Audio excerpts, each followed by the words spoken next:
तो देखिए बात कर रहे थे किसकी, वर्ब की बात कर रहे थे भाई, वर्ब के टाइप की बात कर रहे थे। क्या क्या होता है देखिए, तो देखिए एक वर्ब कैसी होती है आपकी, ऑब्जेक्ट के अनुसार। दो तरह की वर्ब होती है अपने पास। ट्रांसिटिव वर्ब कैसी होती है, इंट्रांसिटिव।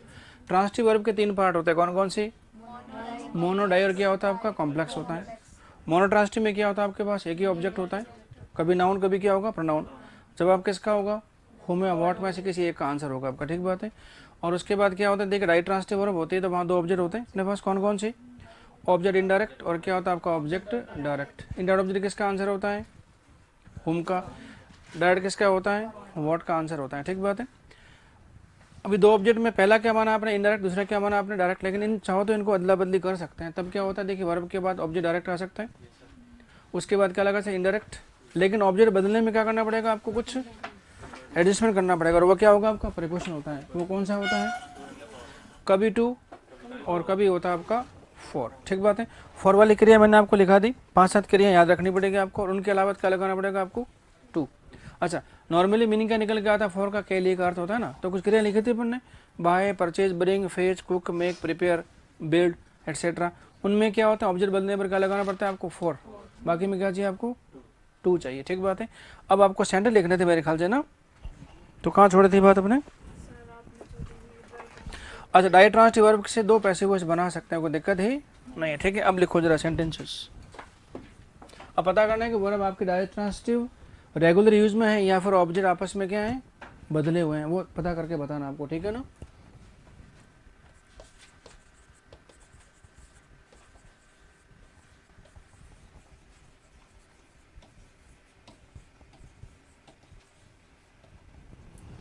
क्या लिखा देखिए, bring me a glass of water का मतलब क्या हुआ, लेकर आओ किसके लिए, मेरे लिए क्या लेके आना है, पानी का एक गिलास। अब देखिए ब्रिंग क्या आपकी, अरे वर्ब है ना, मी क्या है, ऑब्जेक्ट कौन सा है, इनडायरेक्ट, और ग्लास ऑफ वाटर क्या है, ये आपका ऑब्जेक्ट क्या है, डायरेक्ट है। और सेंटेंस कैसा है पता है, अरे इम्पेरेटिव में कोई दिक्कत हो रही है। और इम्पेरेटिव में क्या होता है आपका सब्जेक्ट यू कैसा होता है, हेड रहता है, लिखने की आवश्यकता नहीं होती।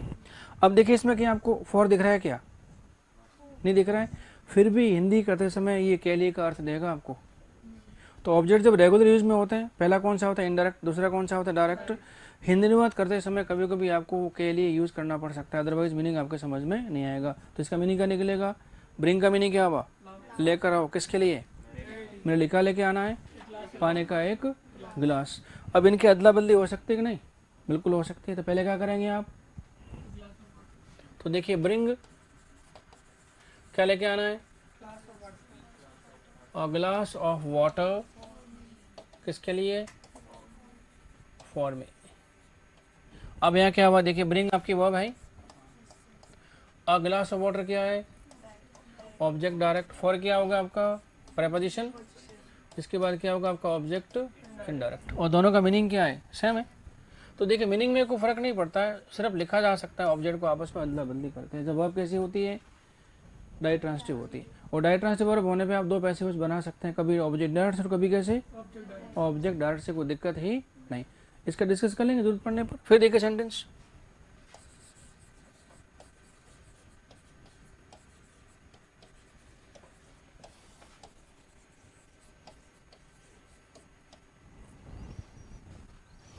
क्या लिखा देखिए, she gave him a bouquet.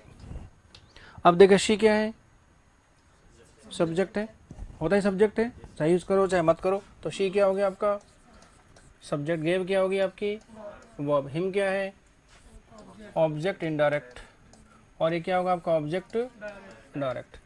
Indirect किसका आंसर होता है, हुम का। डायरेक्ट किसका होता है, व्हाट का जवाब होता है, ठीक बात है। तो हिम किसका आंसर हो गया, हुम का हो गया ना भाई। तो उसने दिया किसे, उसे क्या दिया, क्या दिया अ, हाँ बुक के। इसमें जो टी है वो क्या है आपका साइलेंट है। तो कई बार होता है ना टी एंड में आता, क्या होता है आप साइलेंट हो जाता है, तो अभी क्या लिखा साइलेंट ही होगा। तो दोनों ऑब्जेक्ट हो गए आपके पास, हिम और क्या हुआ बुक के। अदला बदली हो सकती है, दिक्कत नहीं है। तो क्या हुआ देखिए,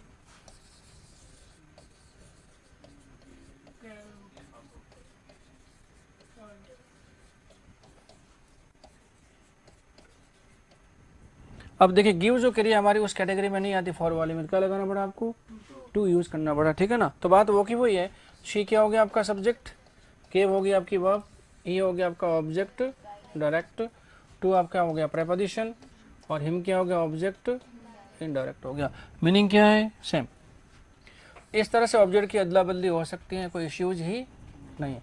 इसे क्या बोलते हैं, डाई ट्रांसिटिव वर्ब। कॉपी कर लें इसे।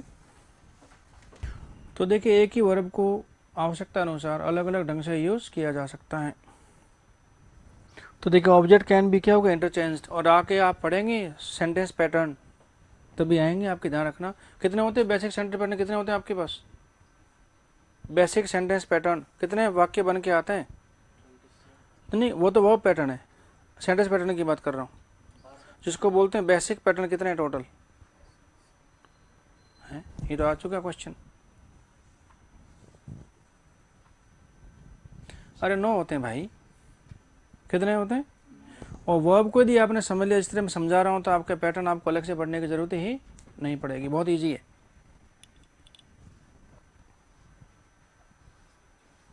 तो देखिए वर्ब कौन सी होगी आपकी, मोनोट्रांसिटिव, कौन सी हो गई डायट्रांसिटिव, कौन सी हो गई इनट्रांसिटिव। अब किसकी बात करेंगे, कॉम्प्लेक्स की। लेकिन उसके पहले कुछ वाक्य लिखता हूँ, जरा बताना उसमें वर्ब किस तरह से यूज हुई आपकी, ठीक है ना।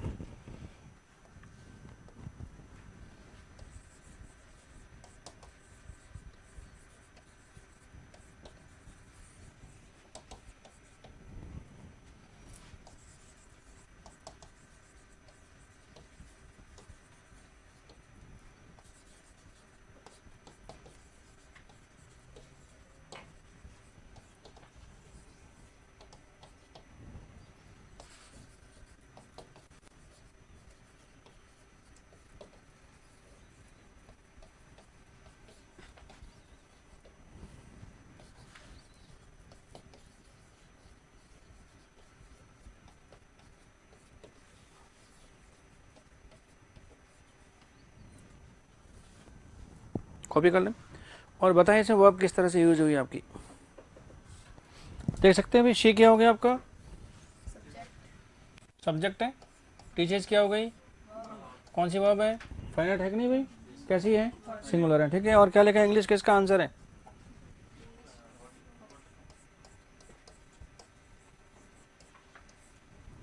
अब मुझे बताओ जब ऑब्जेक्ट एक ही है तो क्या बोलेंगे आप इसे, एक ही ऑब्जेक्ट है, वर्ब कैसी होगी आपकी मोनोट्रांसिटिव वर्ब होगी। ऑब्जेक्ट का नाम क्या रखेंगे आप, तो देखो 2 ऑब्जेक्ट होते हैं तब आपको नाम रखना पड़ता है, जो एक ही ऑब्जेक्ट है तो कुछ नहीं रखना, सिर्फ क्या होगा ऑब्जेक्ट ही कहलाएगा आपका। 2 ऑब्जेक्ट होंगे तब नाम रखना पड़ेगा आपको, इनडायरेक्ट और डायरेक्ट। जब ऑब्जेक्ट एक ही है तो कोई नाम रखने की आपको आवश्यकता नहीं, सीधा क्या कहलाएगा वो ऑब्जेक्ट ही कहलाएगा। अभी किसका आंसर है, तो देखिए वह पढ़ाती है क्या इंग्लिश, और जानते हैं हुम और व्हाट का आंसर क्या होता है, ऑब्जेक्ट होता है, किसके तुरंत बाद, वर्ब के तुरंत बाद, ठीक बात है। अच्छा फिर क्या लेगा, शी टीचर, शी क्या हो गया आपका सब्जेक्ट है, टीचर्स क्या होगी आपकी वर्ब, और मी क्या है ऑब्जेक्ट, किसका आंसर है ये होम का आंसर है। तो ये भी वर्ब कैसी होगी आपकी मोनोट्रांसिटिव है, क्योंकि एक ही ऑब्जेक्ट है अपने पास। तो पहले में क्या लिखा था अंग्रेजी पढ़ा, दूसरे में क्या लिखा वह मुझे यहाँ पर मुझको पढ़ाती है, ठीक बात है।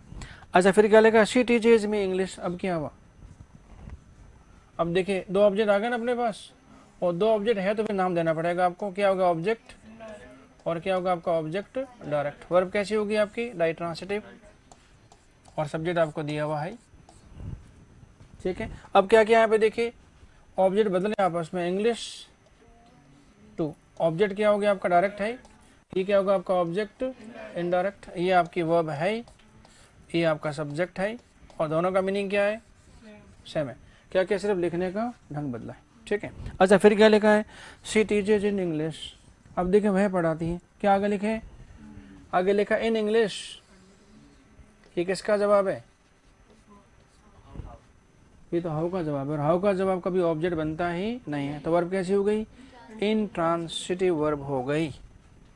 तो वर्ब तो ये भी है, इसका मतलब एक ही वर्ब को अलग अलग ढंग से यूज किया जा सकता है, बात जस्टिफाई हो गई। हाँ कुछ क्रियाओं को छोड़ दो जो क्या होती है प्योर इंट्रांसिटिव होती है, बाकी जरूरत के अनुसार कभी मोनो कभी डाई कभी क्या हो सकती है कॉम्प्लेक्स भी बन के आ सकते हैं, इश्यूज नहीं है। तो वाक्य में यूज करने के बाद वर्ब का फंक्शन आपका डिसाइड हो जाएगा, पहले से कुछ भी नहीं कह सकते। यदि बिना वाक्य से आपसे कहते हैं कि टीच कैसी वर्ब है, तो कुछ भी नहीं कह सकते आप, ठीक है, यूज करने के बाद पता चलेगा। तो कहीं इशू थोड़ी है, इन सब का पैसिव बन जाएगा, लेकिन इसका पैसिव नहीं बना सकते। क्यों नहीं बना सकते? क्योंकि वर्ब कैसे इंट्रांसिटिव है, और इंट्रांसिटिव का मतलब ऑब्जेक्ट ही नहीं है, और जब तक ऑब्जेक्ट नहीं है तब तक पैसिव नहीं बनेगा। इन वर्ब के नाम रख सकते हो, कोई दिक्कत नहीं। ये कैसी वर्ब है आपकी? मोनो। ये भी कैसी है? मोनोट्रांसिटिव। ये कैसी है? डाइट्रांसिटिव। ये भी कैसी है? डाइट्रांसिटिव। ये कैसी है? ये वी आई, मतलब इंट्रांसिटिव वर्ब हो गई आपकी।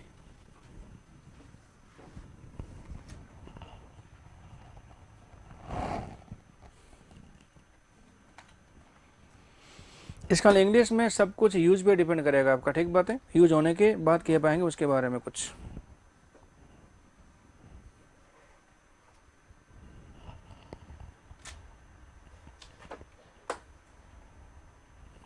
अब डाल दो हेडिंग किसका अपना, लास्ट वर्ब बची कौन सी वाली? Complex transitive verb.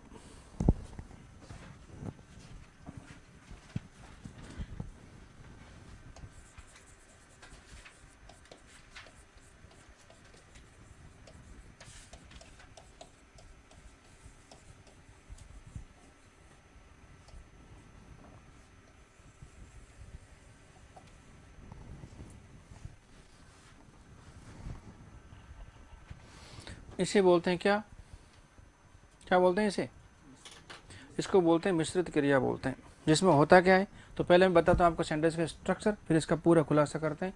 और इसमें थोड़े बहुत इश्यूज हैं, कन्फ्यूजन होगा आपको, इसलिए ढंग से समझना इसको थोड़ा सा, ठीक बात, बहुत इंपॉर्टेंट वर्ब है ये। तो वाक्य क्या बनेगा, देखिए, सब्जेक्ट होगा, फिर वर्ब कैसी होगी बताइए, कौन सी वर्ब होगी ये? पहले तो फाइनाइट वर्ब चाहिए आपको, क्योंकि फाइनाइट वर्ब को ही सब्जेक्ट चाहिए होता है, ठीक बात है। तो सब्जेक्ट होगा तो क्या होगा? Finite verb. और फाइनाइट वर्ब है तो क्या चाहिए आपको? सब्जेक्ट चाहिए, मेड फॉर ईच अदर, ठीक बात है।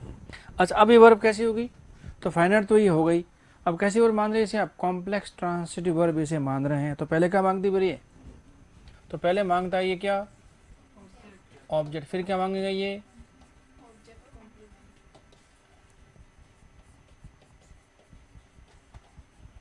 क्या मांगे आपका? Object complement.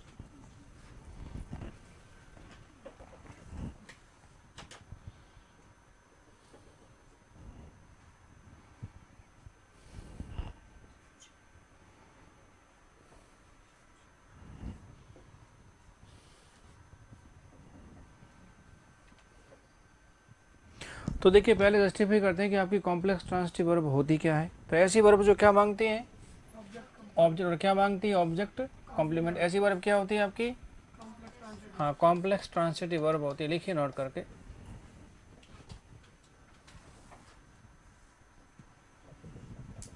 तो लेकिन जब किसी वर्ब के बाद ऑब्जेक्ट,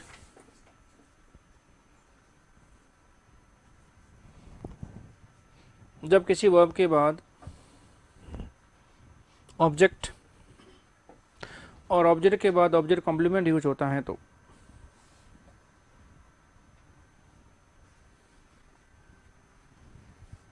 ऑब्जेक्ट कॉम्प्लीमेंट यूज होता है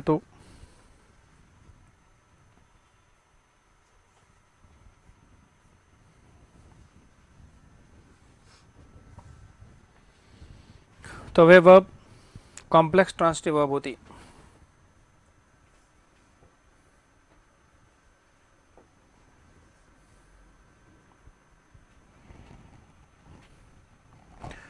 तो वे वर्ब कॉम्प्लेक्स ट्रांसिटिव वर्ब होती है या कहलाती है।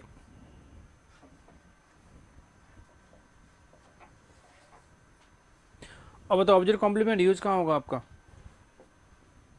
तो ऑब्जेक्ट कॉम्प्लीमेंट हमेशा आता है किसके बाद? ऑब्जेक्ट के बाद। तो ऑब्जेक्ट कॉम्प्लीमेंट आने के लिए ऑब्जेक्ट का होना क्या है? जरूरी है, उसके बगैर ऑब्जेक्ट कॉम्प्लीमेंट यूज हो सकता ही नहीं। तो कॉम्प्लीमेंट करने के से पहले क्या चाहिए आपको? ऑब्जेक्ट की जरूरत पड़ेगी ही पड़ेगी। तो क्या रहेगी इसकी पोजीशन? ऑब्जेक्ट के बाद। तो लिखिए अगला पॉइंट। तो लिखिए ऑब्जेक्ट कॉम्प्लीमेंट हमेशा, ऑब्जेक्ट कॉम्प्लीमेंट हमेशा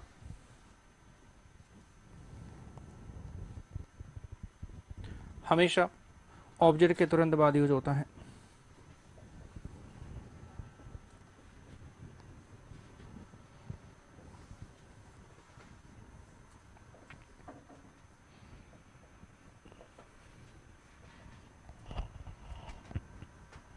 अभी ऑब्जेक्ट कॉम्प्लीमेंट होता है क्या है भाई? तो कॉम्प्लीमेंट का मतलब क्या पूरक होता है कि नहीं भाई? इसका ऑब्जेक्ट को पूरा करने वाले शब्द क्या होते हैं आपके? यहाँ ऑब्जेक्ट के बारे में एक्स्ट्रा बताने वाले वर्ड क्या होते हैं आपके? Object complement. यहाँ फिर ऑब्जेक्ट को समझाने वाले शब्द क्या होते हैं आपके? ऑब्जेक्ट कॉम्प्लीमेंट होते हैं। ठीक बात, तो लिखिए पॉइंट बनाकर। तो लिखिए ऑब्जेक्ट को समझने के लिए काम में आने वाले शब्द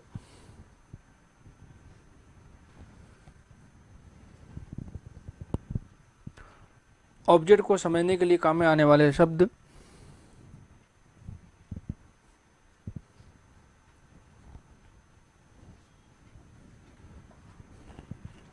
ऑब्जेक्ट कॉम्प्लीमेंट कहलाते हैं।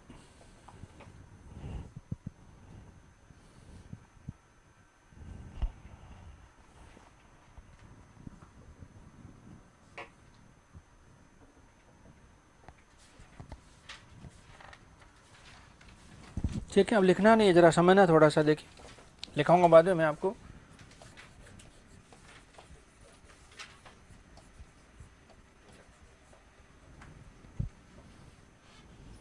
क्या लिखा देखिए, वी क्या आपका सब्जेक्ट है, मेड क्या होगी आपकी वर्ब है। कौन सी वर्ब है ये? सेकंड की थर्ड? दोनों सेम है, लेकिन ये सेकंड वर्ब है। क्यों है? क्योंकि थर्ड वर्ब कभी सब्जेक्ट के बाद नहीं आती, और सब्जेक्ट है तो फिर थर्ड वर्ब आने का गुंजाइश ही नहीं है। तो कौन सी वर्ब होगी आपकी? सेकंड। और हिम क्या है? तो सब कुछ तो है इसमें। अब देखिए सब कुछ होने के बाद भी मीनिंग समझ में नहीं आ रहा है। इसका मीनिंग क्या निकलेगा बताएं?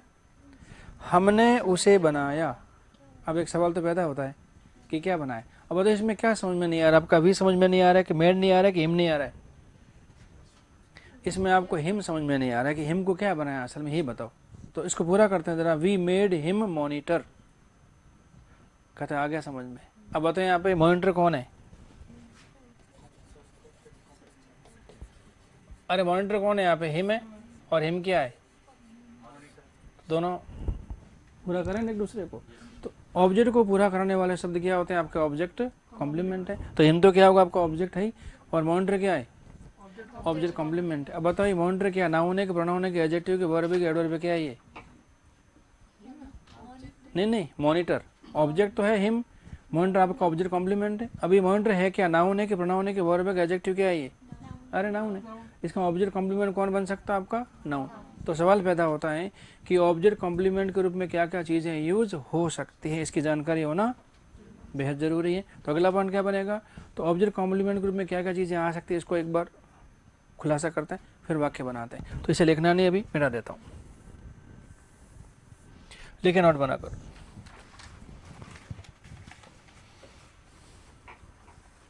तो लिखे ऑब्जेक्ट कॉम्प्लीमेंट के रूप में, ऑब्जेक्ट कॉम्प्लीमेंट के रूप में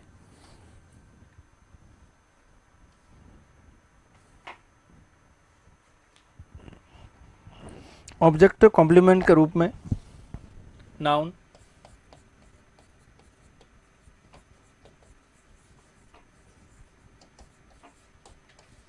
एडजेक्टिव, ऑब्जेक्ट कॉम्प्लीमेंट के रूप में नाउन, फिर क्या हो सकता है? एडजेक्टिव। फिर देखिए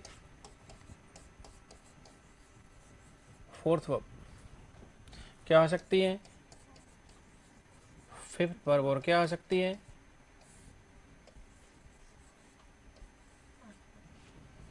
first verb.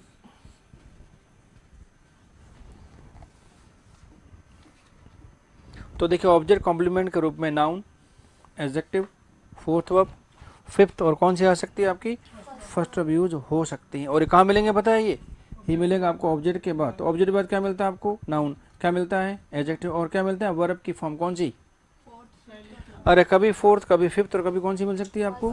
First verb use हो सकती है कि नहीं भाई? अब ये कब नाउन लगाना है, कब एडजेक्टिव लगाना है, कब वर्ब की फॉर्म लगानी है, कौन डिसाइड करेगा? अरे सेंटेंस डिसाइड करेगा, वर्ब डिसाइड करेगी। तो हर कोई हर जगह नहीं आ सकता, जो आएगा वही आएगा। तो ये नाउन कब लगाना है, एडजेक्टिव कब लगाना है, और फोर्थ वर्ब, फिफ्थ और फर्स्ट वर्ब कब लगानी है, ये समझना पड़ेगा ना भाई। तो जानते नाउन किसका आंसर होगा? नहीं, नाउन किसका आंसर होगा? जो ऑब्जेक्ट कॉम्प्लीमेंट बनेगा तब व्हाट का आंसर होगा? अच्छा, एडजेक्टिव किसका आंसर होगा? जब कॉम्प्लीमेंट बनेगा तब? अरे एडजेक्टिव किसका आंसर होता है? एडजेक्टिव ना, एडजेक्टिव किसका आंसर होता है भाई? कैसा या फिर कैसी का जवाब होता है, हाउ नहीं। हाउ तो किस तरह से होता है, तो हाउ का मतलब क्या होता है? कैसे या फिर किस तरह से, तो काम करने का ढंग बताता है, मैनर। लेकिन किसी व्यक्ति क्वालिटी जाननी है कि लड़का कैसा है, तो अरे होशियार है, ऐसा है, वैसा है, इंटेलिजेंट है, ब्रेव है, ऑनेस्ट है, वैसा नहीं भाई, क्या होगा? एडजेक्टिव होता है भाई। तो किसका आंसर होगा ये?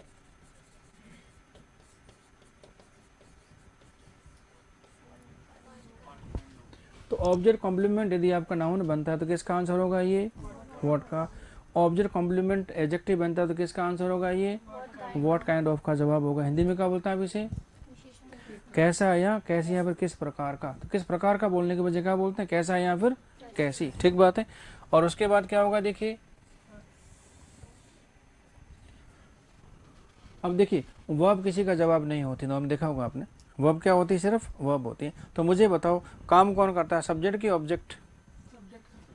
अब देख काम करता है कौन? सब्जेक्ट। लेकिन कभी कभी कुछ वाक्य ऐसे बन के आते हैं जिसमें ऑब्जेक्ट भी काम करता है। अच्छा, सब्जेक्ट काम करेगा तो कौन सी वर्ब लेगा वो? अरे फाइनाइट वर्ब लेगा, टेंस वाली क्रिया लेगी। लेकिन ऑब्जेक्ट काम करेगा तो फिर उसके बाद फाइनाइट वर्ब आपके यूज हो सकते हैं नहीं, फिर कौन सी होगी? नॉन फाइनाइट वर्ब, जिसमें क्या लगाना पड़ सकता है? कभी फोर्थ, कभी फिफ्थ, और कभी क्या लगाना पड़ेगा आपको? First verb. तो फाइनाइट वर्ब का संबंध किससे है? अरे सब्जेक्ट से है कि नहीं भाई? तो सब्जेक्ट काम करेगा तो क्या लगाना पड़ेगा आपको? फाइनाइट वर्ब लगानी पड़ेगी, ठीक बात है। और ऑब्जेक्ट काम करेगा तो नॉन फाइनाइट वर्ब, जिसमें क्या लगाना पड़ेगा? कभी फोर्थ, कभी फिफ्थ, और कभी लगाना पड़ेगा आपको फर्स्ट वर्ब लगानी पड़ेगी। तो कब लगाएंगे ये? जब ऑब्जेक्ट काम करता है तब। तब क्या लगाएंगे भाई? वर्ब की फॉर्म लगाएंगे। तो देखिए नाउन होगा तो किसका आंसर होगा ये? व्हाट का आंसर होगा। एडजेक्टिव किसका आंसर होगा ये? व्हाट काइंड ऑफ का। हिंदी में क्या बोलते हैं? कैसा है या फिर कैसे, ठीक बात है।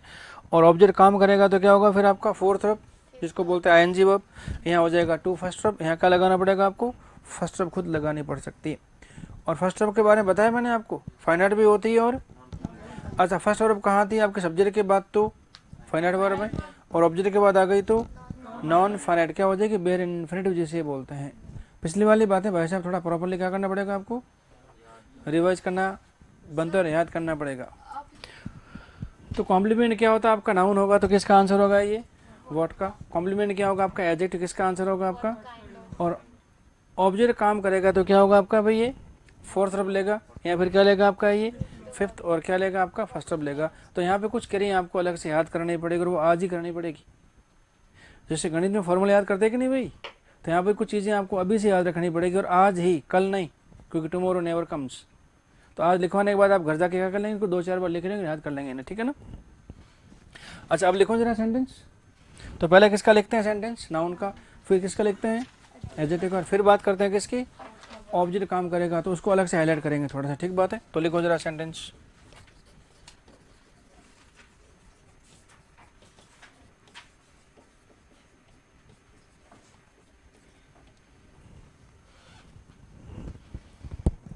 क्या लिखा देखिए? We made him monitor.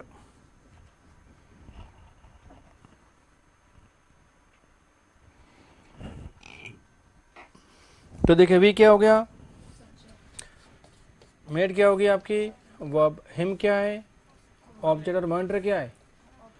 और ऑब्जेक्ट कॉम्प्लीमेंट क्यों पता है? क्योंकि किसके लिए काम में लिया है?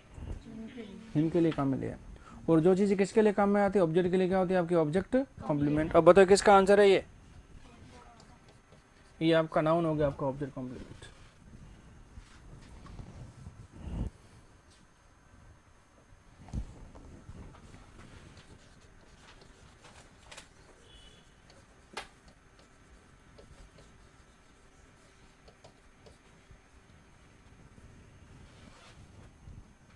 क्या लिखा देखिए? We made him foolish.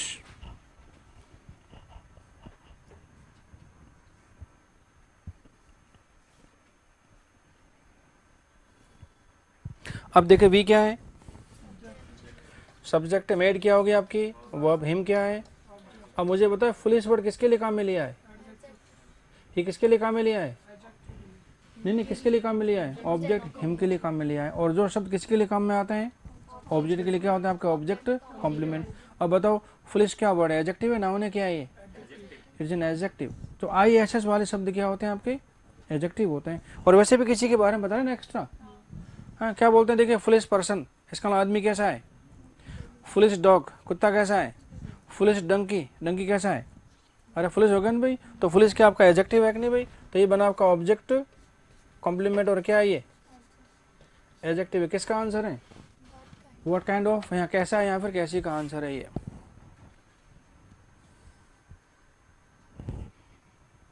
तो हमने उसे कैसे बनाया? तो हमने उसे मूर्ख बनाया। ठीक बात है। अच्छा, एक वर्ड होता है देखिए आपका फूल। एक वर्ड क्या है? फुलिश। और यदि आपसे पूछे कि दोनों का पार्ट्स ऑफ स्पीच क्या है, तो फूल क्या है और फुलिश क्या है? तो फुलिश तो आपको समझ में आएगा क्या है, ये एडजेक्टिव है आपका। ठीक बात है। ये तो आपका एडजेक्टिव है। और ये फूल क्या है? कैसे पता? सर जैसे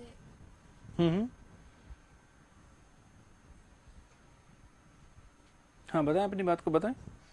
हाँ पूरी करें बात को। सर फुल का मतलब होता है बेवकूफ, ये पहले से इसके बारे में बताया गया। और पुलिस का मतलब होता है इसके आगे भी कुछ होना चाहिए।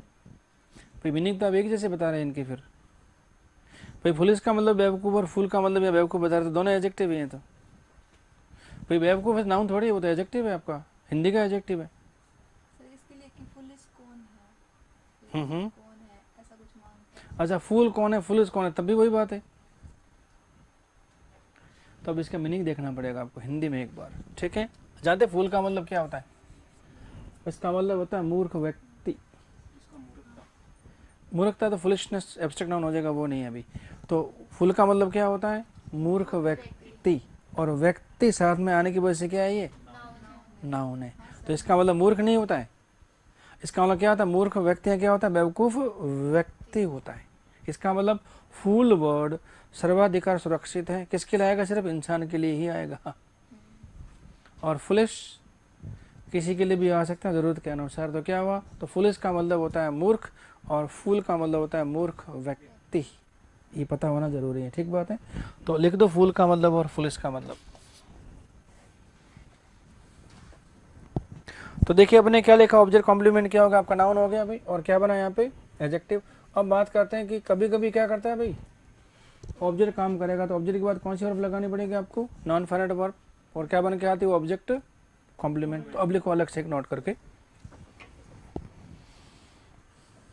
तो देखिए नॉर्मली कौन काम करता है आपका? सब्जेक्ट काम करता है। लेकिन कभी कभी क्या होता है, ऑब्जेक्ट भी काम करेगा ना। और ऑब्जेक्ट काम करेगा तो वर्ब तो चाहिए उसको। लेकिन वर्ब कैसी फिर? भाई फाइनाइट वर्ब को तो किसने घेर लिया, तो बचा क्या फिर? Non finite. और ऑब्जेक्ट वैसे भी अपने बाद फाइनाइट वर्ब ले सकता ही नहीं। कौन सी वर्ब लेगा आपका? Non finite. तो लिखो नोट करके। तो लिखिए कुछ सेंटेंस ऐसे होते हैं, लेकिन कुछ सेंटेंस ऐसे होते हैं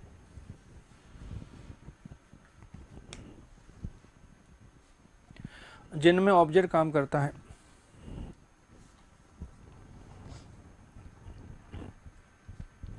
जिनमें ऑब्जेक्ट काम करता है। जिनमें ऑब्जेक्ट काम करता है। इसलिए ऑब्जेक्ट के बाद इसलिए ऑब्जेक्ट के बाद वर्ब के रूप में नॉन फाइनाइट वर्ब यूज होती हैं।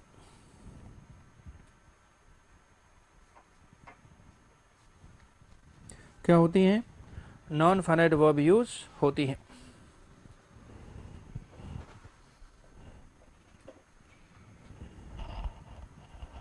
और आने की वजह क्या है? क्योंकि ऑब्जेक्ट के बाद कभी फाइनाइट वर्ब आपके यूज हो सकती ही नहीं। तो देखिए इन क्रियाओं ने अपना अपना डिवीजन कर लिया कि कौन कहाँ इस्तेमाल होगी। तो फाइनाइट वर्ब क्या कहती है भाई?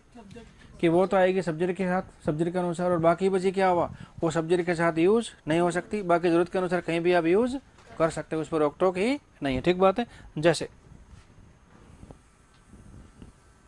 अब देखना देखिए ऑब्जेक्ट कैसे काम करता है, ठीक बात है।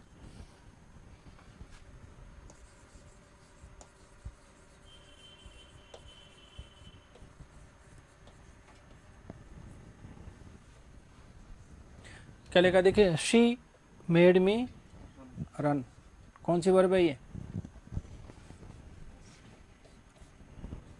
कौन सी वर्ब है ये, अरे फर्स्ट वर्ब है। अब मीनिंग क्या निकलेगा इसका बताएं। तो देखिए शी ने क्या किया, वर्ब कौन सी वाली, तो सी का वर्ब क्या होगी आपकी, मेड, जो सेकंड वर्ब है। तो सी तो काम करे कौन से, फाइनल वर्ब से करेगा ना। अब बताओ मी क्या है, ऑब्जेक्ट है। अब बताओ इसमें भागा कौन है, अरे शी ने काम किया मेड करने का, और भागा कौन है, मी। और मी ने जब काम किया तो क्या ऑब्जेक्ट कॉम्प्लीमेंट हुआ कि नहीं भाई। और वर्ब का फॉर्म कौन सा है ये, फर्स्ट। अब इसका मीनिंग क्या निकलेगा, तो मेक जब इस तरह से काम में आती है ना ऑब्जेक्ट कॉम्प्लीमेंट के साथ, तब इसका मतलब होता है कोई काम करवाना। तो इसका मीनिंग क्या निकलेगा, उसने मुझे भगाया, या क्या होगा, दौड़ाया। तो दौड़ा कौन है इसमें, मी। तो क्या बना आपका ऑब्जेक्ट कॉम्प्लीमेंट, क्या होगी, वर्ब है आपकी, फर्स्ट वर्ब है। इसका नाम क्या रखा है पता है, इसे बोलते हैं बेयर इन्फिनेटिव।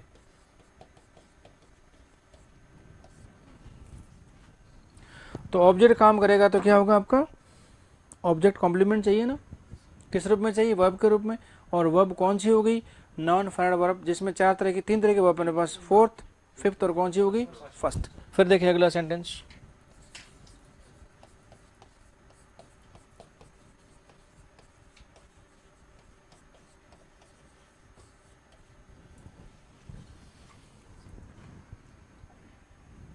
क्या लिखा देखिए, she kept me waiting. She क्या है, सब्जेक्ट है। केप्ट कौन सी वर्ब है आपकी, सेकंड वर्ब है, किसकी है, कीप की, ठीक बात है। मी क्या है, अब बताओ वेट कौन कर रहा है, और मी क्या है, ऑब्जेक्ट है। और ऑब्जेक्ट काम करेगा तो ऑब्जेक्ट कॉम्प्लीमेंट लेगा, किस रूप में लेगा ये, नॉन फाइनाइट वर्ब के रूप में। कौन सी वर्ब ले रहा है ये, वेटिंग। तो ऑब्जेक्ट कॉम्प्लीमेंट हो गया आपका। और कौन सी वर्ब है ये होगी आपकी फोर्थ वर्ब। तो यहाँ पे कौन से लगा दिया आपने, फर्स्ट। यहाँ पे कौन से लगा दिया आपने, फोर्थ वर्ब। चाहो तो साथ साथ में लिखता नहीं आप लोग।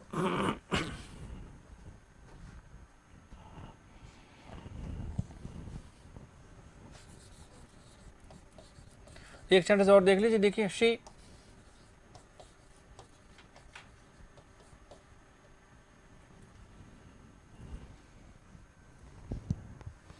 समझे जरा बात को, क्या लिखा है, she told me to wait का मतलब क्या हुआ, उसने मुझे इंतजार करने के लिए कहा, ठीक बात है। तो शी क्या हो गया, टोल्ड क्या हो गया आपकी, वो अब सेकंड, किसकी सेकंड है ये, टेल की, टी डबल एल होता है ना टेल, उसकी सेकंड वर्ड क्या होती है, टोल्ड और टोल्ड। मी क्या हो गया, ऑब्जेक्ट, और टू वेट क्या है, बताओ इंतजार किसे करना है, अरे मी को करना है ना।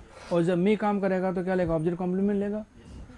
तो ये बना आपका ऑब्जेक्ट कॉम्प्लीमेंट। कौन सी वर्ब है ये होगी आपकी फिफ्थ वर्ब, जिसे बोलते हैं टू फर्स्ट वर्ब, या इसे बोलते हैं टू इन्फिनिटिव। तो अभी नाम रखना की जरूरत नहीं है, क्या क्या आ सकता है, फोर्थ आ सकती है, फर्स्ट, और कौन सी आ सकती है, टू फर्स्ट, फिफ्थ। इसको कॉपी करें, फिर थोड़ा सा आपको उलझाते हैं।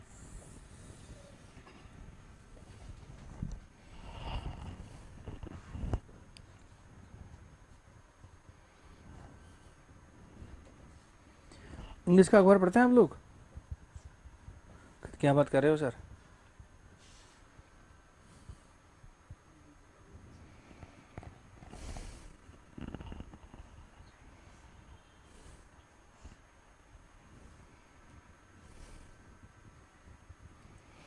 नॉर्मली ये होते हैं कि हमारे एफर्ट्स हमारे टारगेट के अनुरूप नहीं होते हैं, दिक्कत ही आती है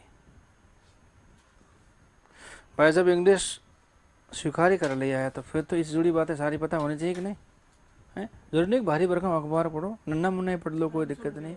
हाँ, टाइम्स ऑफ इंडिया पढ़ लो, उसमें स्लैंग बहुत ज़्यादा आते हैं, उसमें ग्रामेटिकली चीज़ें बहुत गड़बड़ आती है उसमें।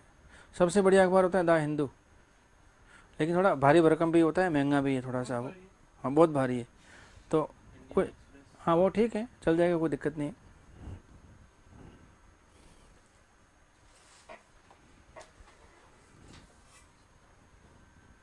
अच्छा, यहाँ पे देखिए क्या हुआ आपका, ऑब्जेक्ट कॉम्प्लीमेंट नाउन हुआ कि नहीं भाई।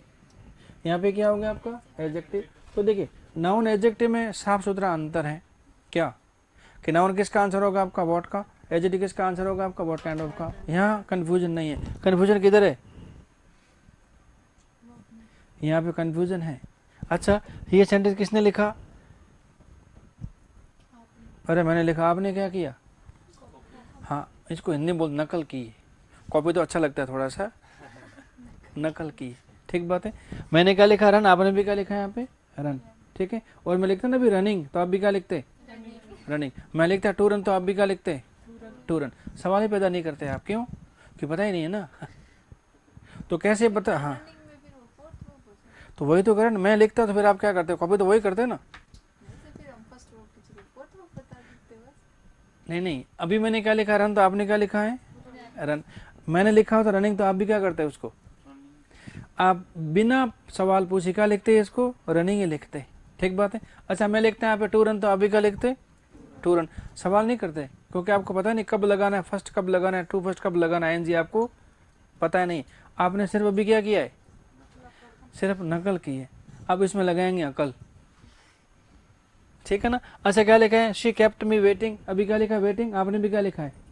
अच्छा मैं वेट लिखता तो आप भी वेट ही लिखते, और मैं लिखता टू वेट, तो आप भी क्या करते टू वेट लिखते कि नहीं लिखते, बिल्कुल लिखते, बिना सवाल किए, क्योंकि सवाल करने की स्थिति में अभी आप आए नहीं है, थोड़ा टाइम लगेगा, ठीक है ना। अच्छा यहाँ पे क्या लिखा है टू वेट, आपने भी क्या लिखा है। अच्छा मैं वेटिंग लिखता तो कहते ठीक है आता होगा, हमारे बाप का क्या लिया। अच्छा मैं लिखता वेट, तो आप भी क्या लिखते वेट, और पूछते क्यों लिखा, तो हमें क्या पता, हाँ आप बताओ। तो अभी सारे वाक्य क्या है, सही है। तो कब लगाना है फर्स्ट, कब लगाना है आईएनजी, और कब लगाना है टू फर्स्ट, ये सारी बातें आपको अभी समझनी पड़ेगी, और घर जाने के बाद इसको बहुत तरीके से क्या करना है आपको, रिवाइज करना है, ठीक बात है। एक बात तो पक्का है, क्या, इसे तो आप चाहो तो अभी ही तैयारी कर सकते हो, कीप आने के बाद आईएनजी वर्ब ही आती है। कीप की प्रॉब्लम है निजी, कैसी है, कीप की निजी प्रॉब्लम है क्या, कि अपने बाद क्या लेता है हमेशा आईएनजी वर्ब ही लेता है। तो कीप के बाद आने वाली वर्ब फॉर्म जब भी आएगी ना, जब भी, वो कौन सी होगी।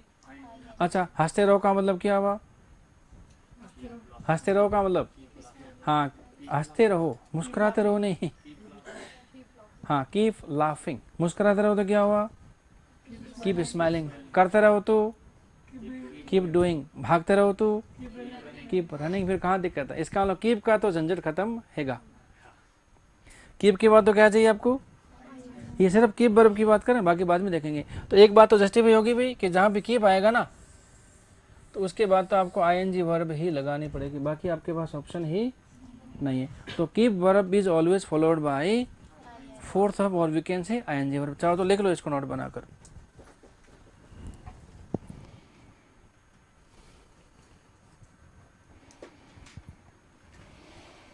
तो कीप के बाद हमेशा फोर्थ ऑफ यूज होती है। अब किसका मामला रहा भाई, टू फर्स्ट का और फर्स्ट का। तो कुछ क्रिया हैं इंग्लिश के अंदर जिन्हें आपको क्या करनी पड़ेगी, याद ही करनी पड़ेगी। जानते क्रियाएं कितनी है, कीप को शामिल करके टोटल 12 क्रियाएं, कितने कितनी है 12, याद रख सकते हो कि नहीं, कि बहुत बड़ा इश्यू कोई है।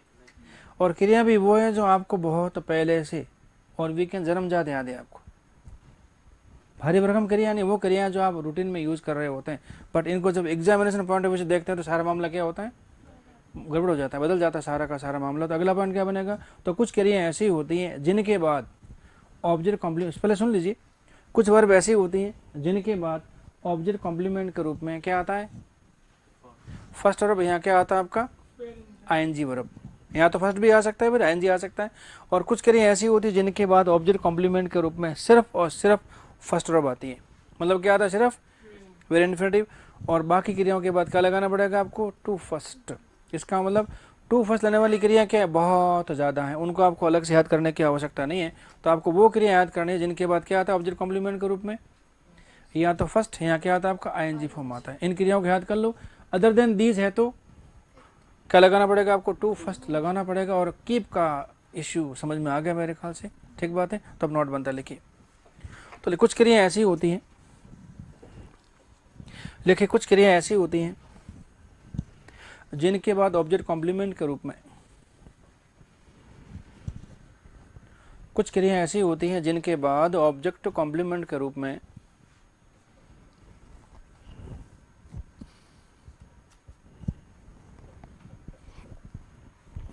कुछ क्रिया ऐसी होती है जिनके बाद ऑब्जेक्ट कॉम्प्लीमेंट के रूप में फर्स्ट वर्ब या फोर्थ वर्ब यूज हो सकती है।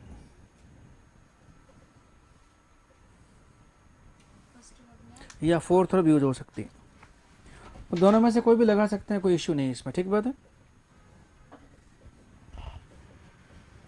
कुछ क्रिया ऐसी होती है जिनके बाद ऑब्जेक्ट कॉम्प्लीमेंट के रूप में फर्स्ट वर्ब या फोर्थ वर्ब यूज हो सकते हैं। अब क्रिया कौन कौन सी लिखी, जैसे इसे मिटा दूं एक बार।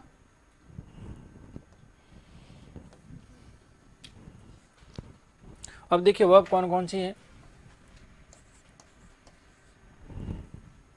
नई वर्ब है क्या, कब से जानते हैं आप भाई साहब, जब से अंग्रेजी को लेकर आँख खुली, तीसरी आँख अंग्रेजी को लेकर, तब से जानते हैं इसे। लेकिन जब ग्रेड सेकंड में पढ़ते हैं तो सब भूल जाते हैं। ठीक है, कोई बात नहीं, एक बार लिस्ट आउट करते हैं। अचंबा होगा कि ये क्रिया कैसे रहेगी, मतलब मैं पढ़ने में कैसे नहीं है, जैसे एग्जाम में आती है उसके हिसाब से।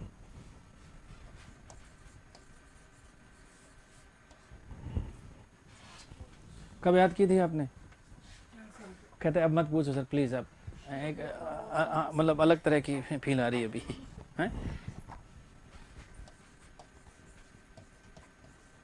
इसमें थोड़ी दिक्कत हो सकती है, क्या लिखा है, बीहोल्ड।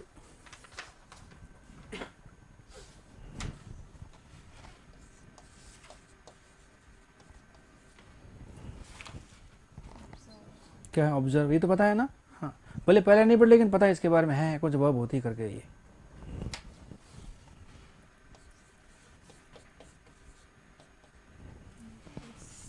क्या लिखा देखिए, नोटिस।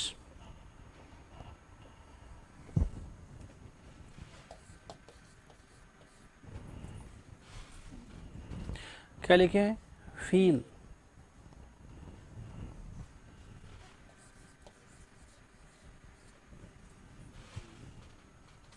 और क्या लिखा है, हियर।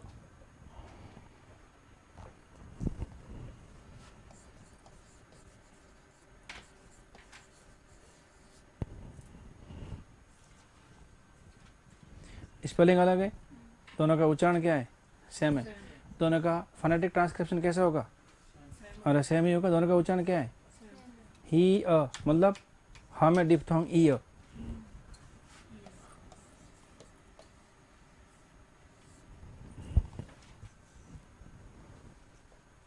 तो अलग स्पेलिंग से घबराने की जरूरत नहीं है, उच्चारण कैसा होता है, कई बार सेम होता है। अच्छा क्या लिखा देखिए, सी, क्या लिखा है, watch, behold, observe, notice, feel, और क्या लिखा है, हियर। इनके बाद क्या होगा, पहले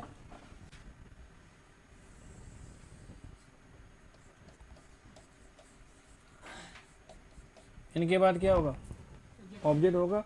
अब ऑब्जेक्ट काम करेगा तो क्या चाहिए आपको, ऑब्जेक्ट कॉम्प्लीमेंट। क्या लेंगे इसमें, तो इनके बाद आने वाला ऑब्जेक्ट कॉम्प्लीमेंट फर्स्ट वर्ब भी हो सकता है और आईएनजी वर्ब भी हो सकता है, कोई इश्यू ही नहीं है। तो क्या क्या हो सकता है, ये फर्स्ट वर्ब भी हो सकता है और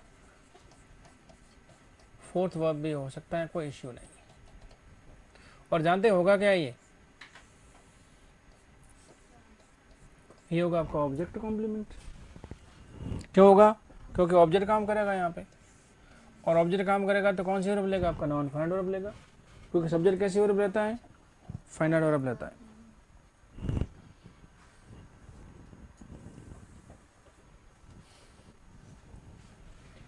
और इनके पहले क्या होगा,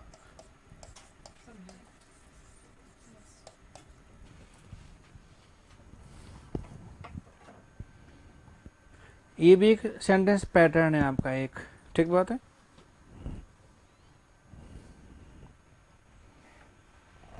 अच्छा अब सी का मतलब क्या है, तो इनकी हिंदी मीनिंग भी लिख लो चाहो तो। सर ये तो साथ ही हुई, आप तो 12 थोड़ा इंतजार करेगी, थोड़ा वेट करना पड़ता है ना, एक साथ में बदहजमी हो जाती है ना। अच्छा सी का मतलब क्या हुआ, मेरी एक एक लाइन में सार है, सारांश है, ठीक है। अच्छा सी का मतलब क्या हुआ, ये कैसे पता चला आपको, इसका मतलब देखना होता है। सब बीच में यूज लेते हैं। अच्छा नॉर्मल रूप से देखना, मतलब कैसे नॉर्मल, मतलब आंखें बड़ी करके नहीं देखना, छोटी करके नहीं देखना, ऐसे करके नहीं देखना। अच्छा मुझे बताओ, जब आपकी आंखें खुली तो आप देख रहे हैं या दिखाई देता आपको, दिखाई देता है। अभी जो चीज़ें आपको दिख रही हैं आप अपनी मर्जी से देख रहे हैं कि अपने आप दिख रहे हैं? ये नहीं, ये जो नज़र आ रहे हैं सारी बातें, इसमें बहुत सारी बातें जो आप नहीं देखना चाहते फिर भी नज़र आ रही है। आप खूब चाहते हैं कि मेरे को पंखा नज़र नहीं आया, साला बीच में आ रहा है, लेकिन आएगा। हाँ, कुछ नहीं कर सकते आप लगता है कि छतरी क्यों दिखाई दे रही मेरे को, नहीं आंख बंद करके देख लो एक बार। ये भाई साहब कैसी क्रिया है बताएं? अरे दो तरह की वर्ब होती हैं, ऐच्छिक और अनैच्छिक। ये कौन सी क्रिया है? अभी अनैच्छिक क्रिया आपका नहीं चाहने के बावजूद भी जो नज़र आ रहा है वो हो सकता है कि मेरे को सर को देखना है नहीं, बस मुझे तो सिर्फ ये देखना है, तब भी मैं आऊँगा बीच में, आऊँगा तो इसका मतलब क्या, देखना भी होता है और दिखाई देना या नज़र आना होता है इसका मतलब। ठीक बात है, मीनिंग चेंज। अभी तक क्या था, अब क्या हुआ, दिखाई देना, यहाँ क्या हो गया, नज़र आना। इसका मतलब आंखों में रोशनी है तो भाई साहब चीज़ें नज़र आएगी तो आएगी, आप कुछ नहीं कर सकते उसमें। ठीक बात है, पैदा। फिर क्या लिखा है, वॉच। इसका मतलब क्या हुआ, अब इसके तो कई सारी बातें होती हैं। ठीक बात है, इसका मतलब क्या हुआ, गौर से देखना होता है। इसका मतलब क्या होता है, गौर से देखना होता है। इसी का मतलब होता है निगरानी करना भी होता है भी, लेकिन अभी निगरानी नहीं करना है, थोड़ा गौर से देखना। क्या हो गया आपका, वॉच। अच्छा, फिर क्या लिखा, बिहोल्ड। बिहोल्ड का मतलब क्या हुआ, ये होल्ड नहीं वैसा बिहोल्ड है, ये जकड़ना फिर होल्ड हो गया वो तो फिर तो बिहोल्ड का मतलब भी देखने से होता है। ठीक बात है, इसका मतलब क्या हुआ, सरसरी निगाहों से देखना। क्या हो गया आपका। अच्छा, आपने एक पोएम पढ़ी होगी, सॉलिटरी रीपर, किसकी लिखी हुई है? ये तो नहीं पता, पर उसमें कहते एक अंकल हुए हैं, उन्होंने लिखी है कभी। हाँ, ताऊजी हुए, काका, क्या है वो? अच्छा, रीपर का मतलब क्या होता है, रीपर, काटने वाला। हाँ, फसल काटने वाले होते हैं ना, क्या रीपर होते हैं। जब फसल पक जाती रीप, तो क्या कहते हैं उसको, काटने वाले क्या होते हैं। तो जब ये वर्ड्सवर्थ जा रहे थे कहीं, मेरे ख्याल से, किसने लिखी है ये, अच्छा, विलियम वर्ड्सवर्थ ने लिखी है ये पोएम मेरे ख्याल से। तो रास्ते में जा रहा था तो क्या हुआ, जो होते हैं रीपर होते हैं, क्या गाना गा रहे होते हैं, काम करते करते हैं, तो उसे क्या हुआ, आवाज़ सुनाई दी, ही हर्ड, आवाज़ आई किसकी, गाना गाने की। फिर क्या किया इसने,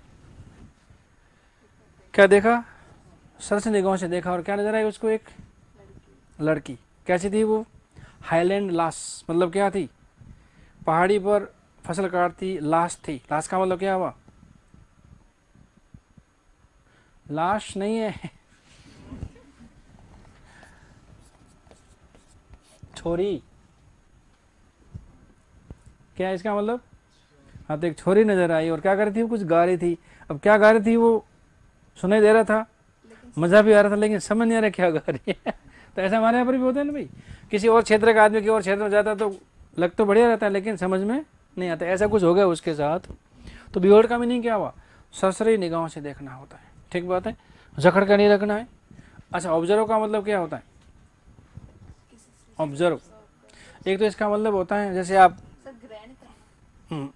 जब अंदर घुसते हैं या कहीं जाते तो आप आसपास देखते कि नहीं भाई कि क्या क्या है, फिर पूछते हैं कि आपने क्या क्या देखा वहाँ पे, तो कि ये था ये था ये था ये था। इसका मतलब आपने क्या किया, उसको ऑब्जर्व किया। और पूछे क्या देखा, तो कि मैं कुछ नहीं। इसका मतलब आपका ऑब्जर्वेशन कैसा है, कमजोर है। तो ऑब्जर्व का मतलब होता है अवलोकन करने के अर्थ में देखना।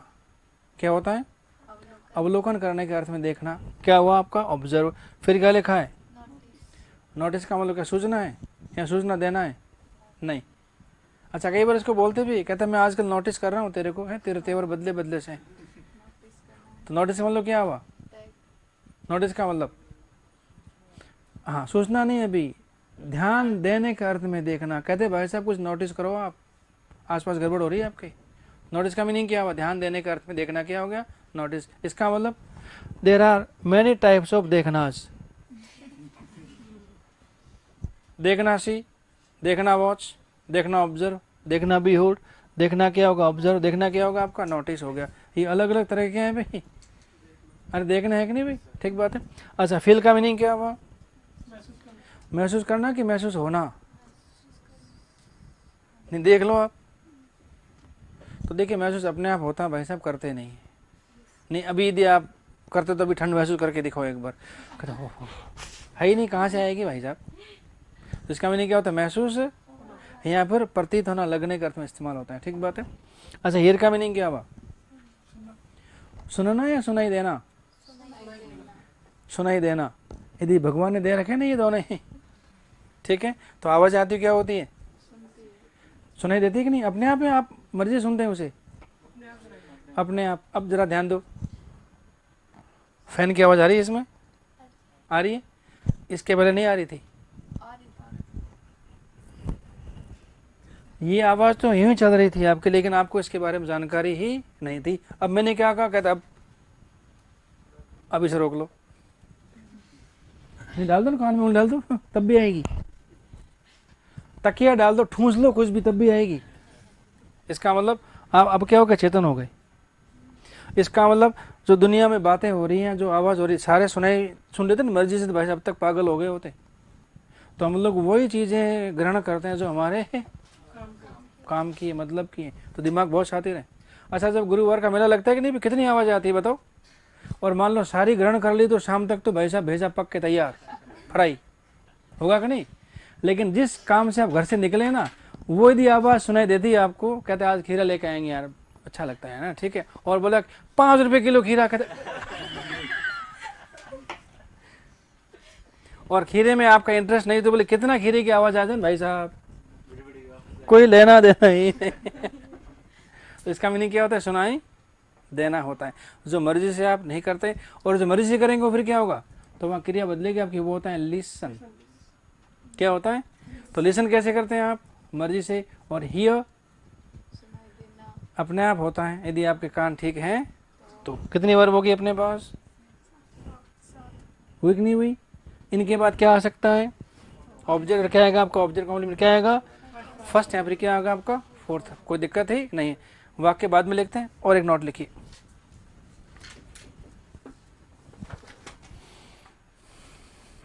लेकिन कुछ क्रियाएं ऐसी होती हैं, जिनके बाद ऑब्जेक्ट कॉम्प्लीमेंट के रूप में, कुछ क्रियाएं ऐसी होती हैं जिनके बाद ऑब्जेक्ट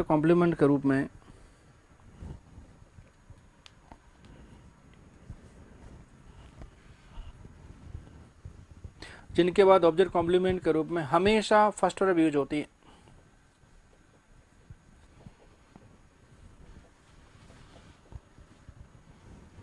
हमेशा क्या होती है? फर्स्ट वर्ब यूज होती है। फर्स्ट वर्ब का मतलब क्या? वेरी इन्फिनिटिव हो गया ना भाई। तो इनके बाद हमेशा क्या आएगा? वेरी इन्फिनिटिव ही आएगा। इनके बाद दोनों में से कोई भी लगा सकते हैं, दिक्कत नहीं है। और इनके अलावा क्रिया हुई तो फिर क्या लगा सकते हैं आप? टू फर्स्ट वर्ब, जिसको बोलते हैं फिफ्थ वर्ब, टू इन्फिनिटिव। ठीक बात है। अब वो क्रिया कौन कौन सी जरा देखिए।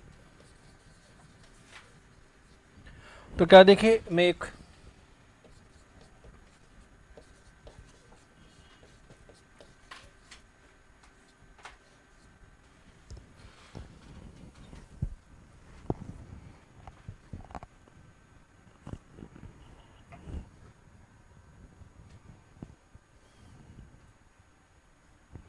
क्या लिखा देखिए? मेक, क्या लिखा है? बिड, क्या लिखा है? हेल्प, और क्या लिखा है? लेट। और लेट के बारे में तो बहुत कुछ जानते हैं आप मेरे ख्याल से, बताया है क्या बनाया था इससे? हाँ, 4 वाक्य बनाए थे इंपेरेटिव सेंस में। कौन कौन सा? Permission, suggestion, no change of state, and active का पैसिव। ओके। इनके बाद क्या होगा? ऑब्जेक्ट काम करेगा, तो इनके बाद क्या होगा आपका? ऑब्जेक्ट कॉम्प्लीमेंट क्या होगा? ये फर्स्ट वर्ब ही होगी आपकी यहाँ पे। किन की वजह से हो रहा है ये? इन 4 क्रियाओं की वजह से। ये क्रिया डिसाइड कर रही है आपका ऑब्जेक्ट कॉम्प्लीमेंट कौन आएगा। ऑब्जेक्ट सबके बाद आ रहा है भाई, लेकिन ऑब्जेक्ट कॉम्प्लीमेंट क्या है, कौन डिसाइड करेगा? ये वर्ब डिसाइड करेगी आपकी। और इनका अपना क्या होगा?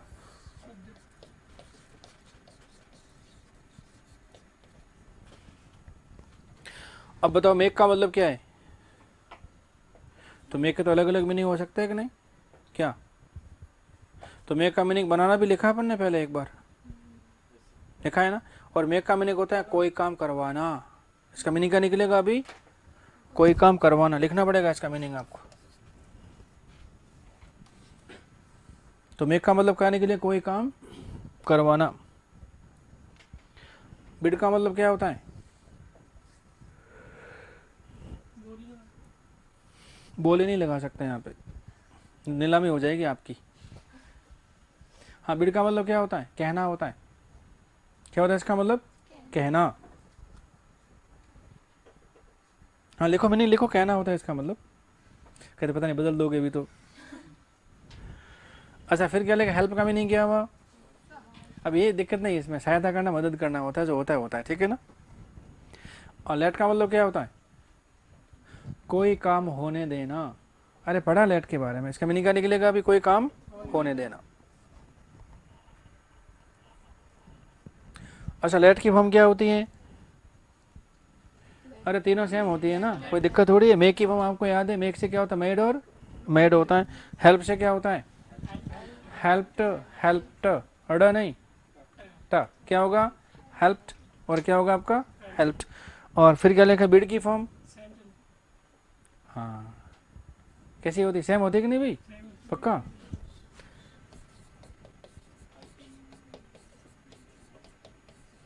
अब सेम होती तो होती, क्या दिक्कत है इसमें? ठीक बात है, और लिख लेता हूँ मैं।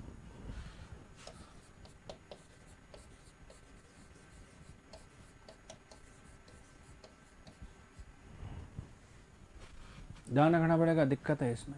बिड की दो अलग अलग फॉर्म होती हैं। बिड का मतलब बोली लगाना है तो फॉर्म कौन सी होती है? तीनों सेम। और बिड का मतलब कहना होता है तो क्या फॉर्म क्या आती है? बिड, बेड, और क्या होता है आपका? बिडन। तो इसका मीनिंग क्या हुआ? बोली लगाना। इसका मीनिंग क्या हुआ? कहना।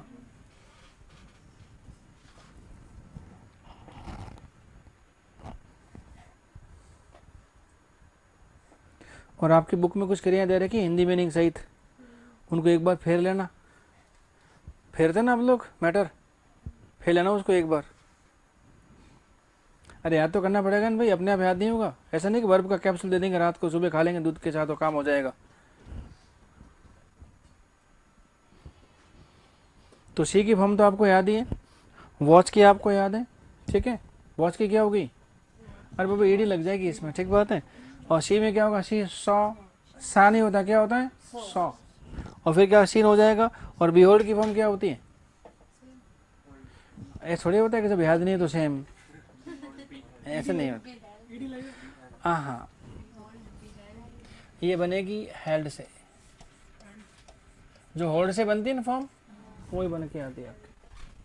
बस होल्ड का अपना मतलब, बिहेल्ड का अपना मीनिंग है, ठीक बात है। फॉर्म इस तरह से बन के आती है। क्या होता है? बी हेल्ड, और क्या हो गया? Be held. ऑब्जर्व में डी लग जाएगा, दिक्कत नहीं है। नोटिस में डी लग जाएगा, दिक्कत नहीं है। फील में होता है फेल्ट, और क्या होता है? Felt. F E L T और F E L T, I think आपको याद है। और हियर से क्या होता है? सिर्फ डी लग जाएगा, हर्ड, और क्या होगा आपका? हर्ड हो जाएगा, ठीक है ना। अब इनके बाद क्या था? ऑब्जेक्ट कॉम्प्लीमेंट, दोनों में से कोई भी लगा सकते हैं। और इनके बाद क्या आएगा? सिर्फ फर्स्ट। कीप के बाद क्या आता है? सिर्फ आईएनजी। और बाकी यदि ऑब्जेक्ट कॉम्प्लीमेंट लेती को वर्ब तो क्या लगाना पड़ेगा आपको? टू फर्स्ट अब लगाना पड़ेगा। तो टू फर्स्ट लेने वाली क्रियाओं को आपको याद करने की जरूरत नहीं, क्योंकि बहुत ज़्यादा है। तो इन 11 और 12 क्रियाओं को याद कर लिया तो अपना काम तो हो गया। अब लिखते हैं सेंटेंस। कौन सी क्रिया भारी भरकम इसमें है क्या? जिस तरह के आपके एग्जाम का लेवल है उसके लेवल के हिसाब से शब्द ही नहीं है। यहाँ तो ऐसा होता है ना कि शब्दों को याद करने में, स्पेलिंग याद करने में बहुत टाइम लगता है ना, तो लगता है कि कुछ है। ये तो वही है अपने देसी वाली, और बाकी देसी वाली है ये। तो अब लिखें सेंटेंस, देखिए। तो 12 कह रहे याद रह जाएगी ना? अरे फिर क्या दिक्कत है। और इनका आपके एग्जाम में बहुत बड़ा क्या है? रोल है।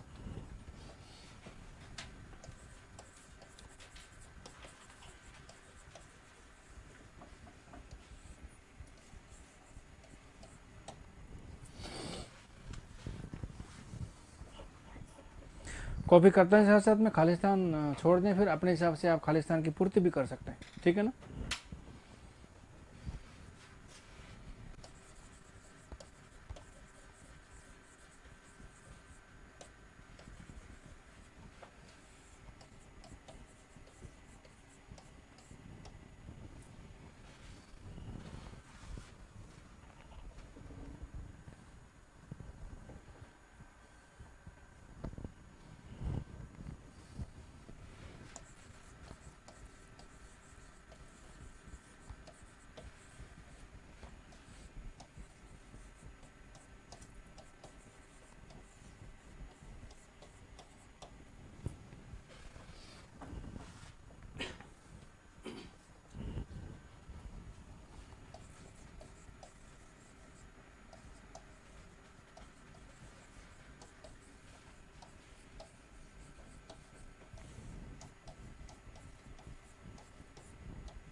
तो देखिए आपका ऑब्जेक्ट कॉम्प्लीमेंट नाउन हो सकता है, ऑब्जेक्ट कॉम्प्लीमेंट एडजेक्टिव हो सकता है, और ऑब्जेक्ट कॉम्प्लीमेंट वर्ब भी हो सकती है।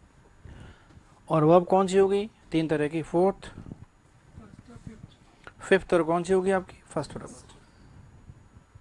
तो भारी भरकम सेंटेंस नहीं है, हल्के बोले के वाक्य, बट कॉन्सेप्ट पकड़ कर रखना पड़ेगा आपको, ठीक बात है। अच्छा क्या लिखा है देखिए, आप सेंटेंस पहला फिलअप कर सकते हैं। आई सो, मैंने देखा किसको? बस को। क्या करते? तो बताओ इसमें जा कौन रहा है? बस क्या है? ऑब्जेक्ट है, और ऑब्जेक्ट काम करेगा तो ऑब्जेक्ट कॉम्प्लीमेंट। कौन सा फॉर्म वर्ब का? कौन डिसाइड करेगा ये? अरे सी डिसाइड करेगा, ऑब्जेक्ट नहीं। ऑब्जेक्ट कॉम्प्लीमेंट कौन सा आएगा? वर्ब डिसाइड करेगा आपका, ठीक बात है। तो सी के बाद क्या आता है? ऑब्जेक्ट। दोनों आ सकते हैं क्या? आईएनजी भी आ सकता है और फर्स्ट भी आ सकते हैं, आपकी मर्जी, कोई दिक्कत नहीं इसके अंदर। तो क्या होगा ये? गो या फिर गोइंग।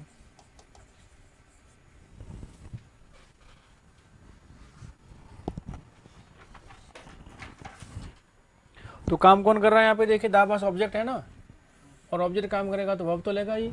और वर्ब कौन सी लेगा? फिर टेंस वाली तो ले नहीं सकता। कौन सी लेगा? बिना टेंस वाली। और टेंस वाली कौन सी होती है? Finite verb. बिना टेंस वाली कौन सी होती है आपकी? नॉन फाइनाइट वर्ब होती है, ठीक है। अच्छा फिर क्या लिखा है? शी वॉच्ड मी, का मीनिंग क्या हुआ? उसने गौर से देखा किसे? मुझे। क्या करते? पढ़ते। इसका मतलब उसने मुझे गौर से देखा पढ़ते हुए, तो क्या होगा? अब स्टडी लिखें या फिर स्टडिंग। हाँ थोड़ा सा फर्क है, बट ग्रामेटिकली सही है ये। अच्छा एक तो क्या हुआ देखिए, गो में क्या होगा? बेनिफिट में एक्टिविटी फिनिश्ड है, और आईएनजी में क्या होगा? एक्टिविटी इन प्रोग्रेस है आपका। मैंने बस को जाते देखा, इसका एक्टिविटी क्या होगी आपकी? फिनिश्ड। और मैंने बस को जाते हुए देखा तो क्या हुआ? Activity in progress. बाकी ग्रामेटिक दोनों सेम है, कोई दिक्कत नहीं इसके अंदर, ठीक है ना। अच्छा फिर क्या लिखा है? वी बिहेव्ड हर, क्या लिखा है? कट द क्रॉप्स, का मीनिंग क्या हुआ? तो हमने उसे फसल काटते क्या हुआ? देखा। दूर से देखा, ससुर निगाहों से देखा, डिस्टेंस ज़्यादा थी, तो क्या होगा? तो वी बिहेव्ड हर कट, या फिर क्या होगा? कटिंग।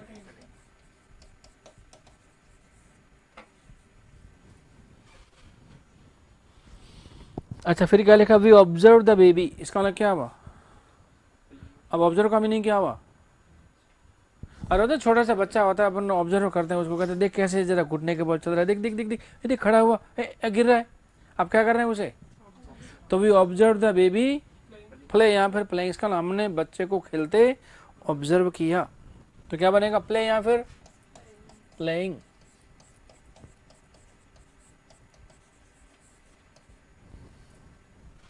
अच्छा फिर क्या देखे? शी हर्ड मी, उसने सुना मुझे। क्या करते? तो उसने मुझे गाते या फिर गाते हुए सुना, तो क्या होगा? देखिए सिंग या फिर क्या होगा? सिंगिंग।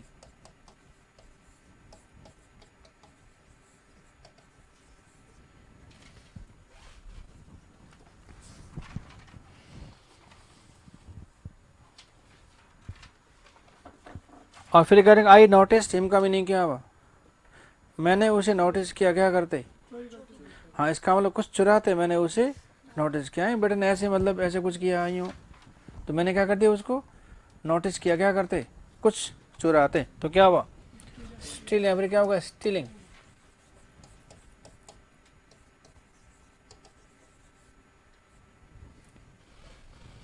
अच्छा फिर क्या लिखा? आई फेल्ट हिम, तो देखिए मैंने उसे महसूस किया। क्या करते?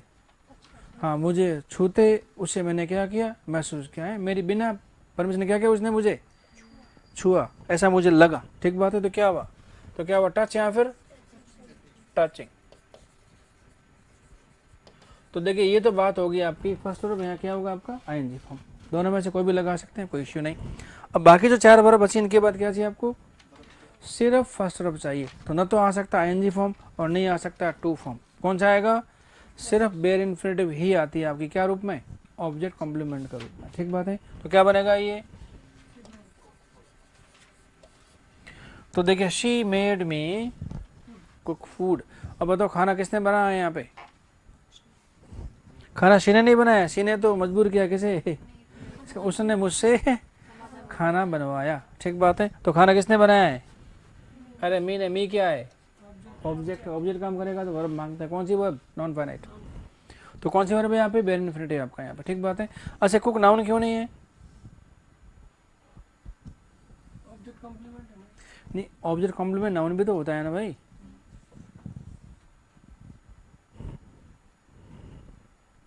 सर यहाँ पे ये वर्ब है, मतलब नाउन कैसे हो सकता, नाउन तो खुद हो सकता वही तो पता, कैसे पता है मैडम आपको भाई, ऑब्जेक्ट कॉम्प्लीमेंट नाउन भी तो होता है कि नहीं, होता है, पर ये वर्ब है। तो कैसे पता चला वही तो देखिए फूड क्या है, नाउन है, और नाउन के साथ नाउन का भी यूज नहीं होता, तो क्या हो गई ये, इसलिए वर्ब हो गई, बाकी कोई नाउन भी है तो अभी नाउन नहीं है। क्यों नहीं है, क्योंकि नाउन के साथ नाउन यूज होता नहीं है।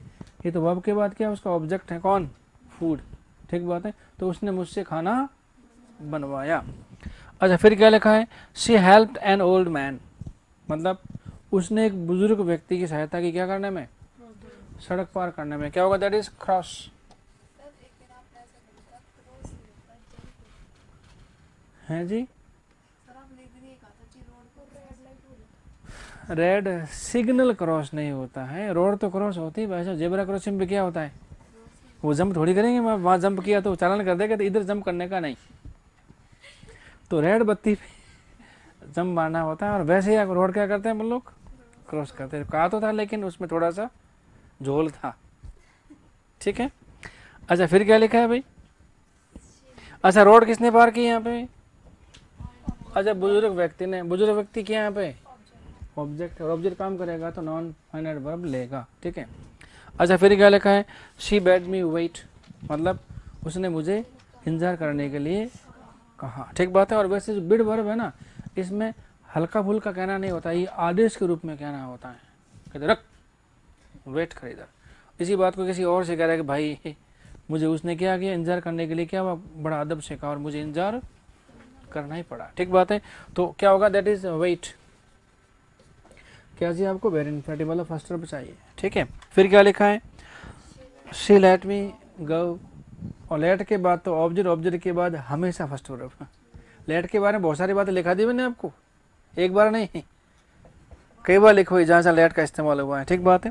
तो लेट के बाद हमेशा क्या आता है आपका ऑब्जेक्ट, ऑब्जेक्ट के बाद क्या आता है हमेशा फर्स्ट वर्ब आती है कि नहीं भाई, और वो होती क्या है, ऑब्जेक्ट कॉम्प्लीमेंट होती है और बेयर इन्फिनिटिव होती है आपकी, ठीक बात है। तो लेट का फॉर्म कौन सा है ये, क्योंकि तीनों फॉर्म सेम होते हैं भाई, लेट, लेट और क्या होता है लेट, कौन सा फॉर्म है ये, फर्स्ट है कि सेकंड है कि थर्ड है, थर्ड तो हो ही नहीं सकता, पता नहीं क्यों, क्योंकि सब्जेक्ट के बाद आ ही नहीं सकता। अब बचा फर्स्ट और सेकंड, कौन सा है फिर ये, और फर्स्ट हो नहीं सकता क्योंकि शी सिंगुलर है, तो उसमें एस लगाना पड़ता लेट में, और नहीं लगा होने का मतलब कौन सी वर्ब हो गई है, अरे सेकंड वर्ब हो गई। तो क्या निकलेगा मीनिंग, उसने मुझे जाने दिया। अरे होना ना, काम होने देने का मतलब होता है कि क्या, उसने मुझे जाने दिया, तो क्या हुआ, लेट मी। तो शी लेट मी गो का मीनिंग उसने मुझे जाने दिया, और मुझे जाने दो तो क्या हो जाएगा फिर, मुझे जाने दो, तो लेट मी गो इंपेरेटिव बन जाएगा वहाँ के, तब भी तो ऑब्जेक्ट कॉम्प्लीमेंट आपका वेरी इन्फिनिटिव आएगा भाई। तो बात समझ में आ गई। इसका मतलब कुल में कितनी क्रिया होगी अपने पास, 12, 12 क्रिया हो गई। एक कौन सी होगी आपकी कीप वाली, वो क्या लेती है हमेशा, आईएनजी लेती है। 7 क्रिया कैसी हो, दोनों तीन से ले सकती है, फर्स्ट और कौन सी ले सकती है आपकी आईएनजी, और 4 वर्ब ऐसी होती जिनके बाद सिर्फ क्या आता है आपका फर्स्ट वर्ब। तो ये 10, 11, 12 क्रिया तो याद रखे सकते हैं मेरे ख्याल से। और ये क्रियाएं अननोन नहीं है, सारी नॉन टी हुए, सारी आपसे क्या है, ये है परिचित, आप इनसे परिचित हैं अच्छे से, तो याद कर लेना, आज कोई दिक्कत नहीं मेरे ख्याल से। अब कन्फ्यूजन आएगा, ठीक बात है, कन्फ्यूजन तो आना बनता है ना, तभी बात पूरी समझ में आएगी, ठीक बात है। मिटा दो इसे, और इन सब की फॉर्म आपको पता चल चुकी है। अच्छा डाइट्रांसिटिव वर्ब में कितने ऑब्जेक्ट होते हैं, अरे होते हैं कि नहीं भाई, किसका आंसर होता है, एक हुम, और किसका आंसर होता है, पक्का होता है ना, पक्का होता है ना। अच्छा वाक्य लिखता हूँ, और वाक्य वही लिखूंगा जो अभी आपने कॉपी किए, ठीक है, उन्हीं में से कुछ निकालते हैं अभी। वैसे आपकी तरफ से सवाल आना चाहिए, आपने सवाल पूछा ही नहीं मेरे को।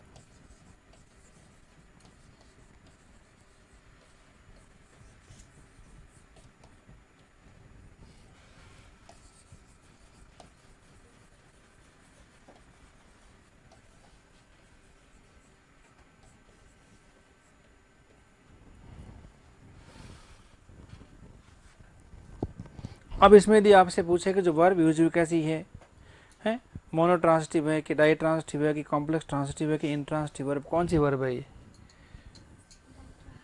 देख लो एक बार, अच्छे से देख लो, कोई दिक्कत नहीं है।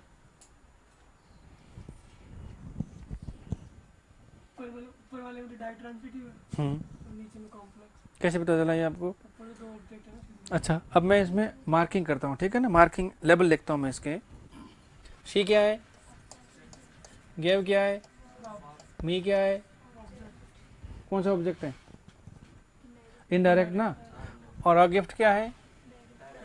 अच्छा, क्यों है, क्योंकि किसका आंसर है ये, होम का। किसका आंसर है ये, पक्का ना, ओके। अभी कुछ नहीं लिखते इसके बारे में।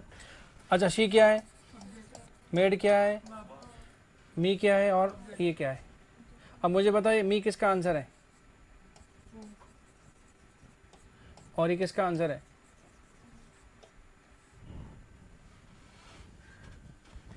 अरे बाबा, जब किसी वर्ब के बाद हुम और वॉट दोनों जवाब आते हैं तो वर्ब कैसी होती है, डाई ट्रांसिटिव होती है कि नहीं भाई। तो ये दोनों वर्ब कैसी है आपकी, डाई ट्रांसिटिव है, एक अलग है एक अलग है, दोनों अलग अलग नहीं। बात है हुम और वॉट के जवाब की बात कर रहे हैं, क्योंकि जब आप सेंटेंस पढ़ोगे तो आपका निकल आएगा जवाब हुम और वॉट का, और जल्दबाजी में गड़बड़ हो सकती है। तो हुम और वॉट का जवाब कब तो बनाती है डाई ट्रांसिटिव वर्ब और कब बनाती है कॉम्प्लेक्स ट्रांसिटिव वर्ब, इसका डिफरेंस पता होना बनता है। अच्छा मुझे बताओ, ये दोनों सेम है क्या, अलग अलग है। अब जब दोनों अलग अलग है और हुम और वॉट है तो वर्ब कैसी होगी आपकी, डाई ट्रांसिटिव वर्ब होगी, ठीक बात है। और दोनों सेम है तो,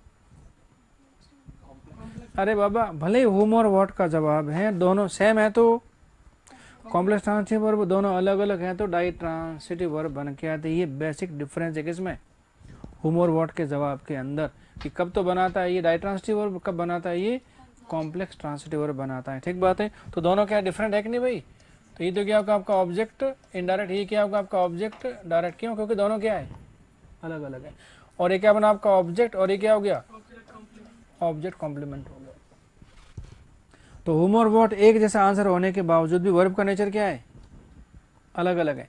एक बार क्या बन के आती है डाई ट्रांसिटिव वर्ब, दोबारा क्या बन सकती है ये कॉम्प्लेक्स ट्रांसिटिव वर्ब। अभी डिसाइड करना पड़ेगा कि हुम और वॉट का जवाब अलग अलग है या फिर सेम है। एक ही जवाब बन के आ रहा है ना, तो यहाँ पे क्या है, अरे दोनों एक ही व्यक्ति है ना, तब तो क्या बना आपका कॉम्प्लेक्स ट्रांसिटिव वर्ब, और दोनों क्या है अलग अलग है। तो डिफरेंट में क्या बन के आता है डाई ट्रांसिटिव, और सेम में क्या बन के आता है कॉम्प्लेक्स ट्रांसिटिव वर्ब बन के आती है। तो क्या होगा यहाँ पे, अरे डिफरेंट है कि नहीं भाई, और यहाँ क्या है ये सेम है। ये डिसाइड करेगा आपकी वर्ब ये कौन सी है। कॉपी कर लीजिए, बहुत इंपॉर्टेंट सेंटेंस है दोनों ही। अभी तो एक नोट लिखाऊंगा ना। तो दोनों डिफरेंट हैं तो क्या बन के आती है आपकी डाई ट्रांसिटिव वर्ब, और दोनों सेम है तो क्या बनेगा आपका, तो ये क्या हो गया आपका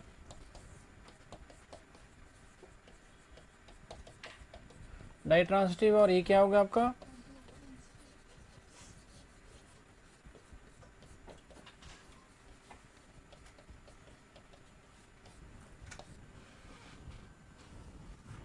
अच्छा। डाई ट्रांसिटिव वर्ब से कितने पैसे बनते हैं आपके, दो बनते हैं।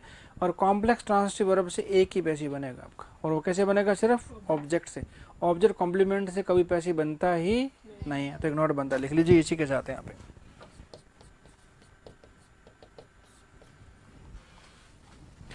तो लेकिन कॉम्प्लेक्स ट्रांसिटिव वर्ब से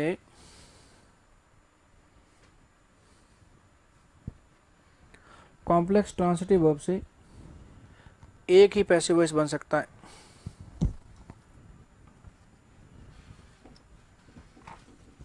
और वह ऑब्जेक्ट से बनता है। और वह कैसे बनता है, कॉम्प्लेक्स ट्रांसिटिव वर्ब से एक ही पैसिव वॉइस बन सकता है और वह ऑब्जेक्ट से बनता है।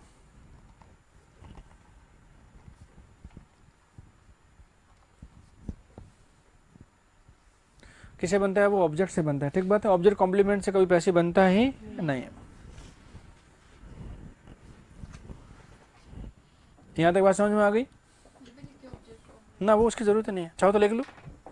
तो लेकिन ऑब्जेक्ट कॉम्प्लीमेंट से कभी पैसिव नहीं बन सकता, ठीक है। अब दो जटिल वाक्य लिख रहा हूँ, कैसे थोड़े से जटिल है, जिनका सीधा सीधा एग्जाम से क्या है संबंध है, सीधा सीधा आएगा तो फिर वो आएगा, नहीं आएगा तो फिर नहीं आएगा, ठीक है ना।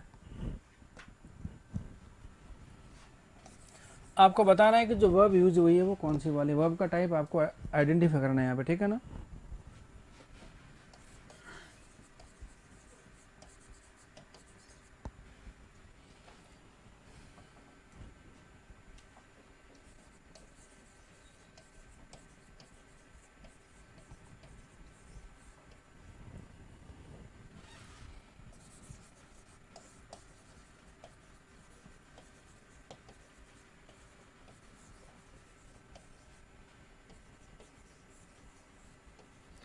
अब देखिए सेंटेंस गलत सही है इसकी जानकारी थोड़ी मुझे कम है,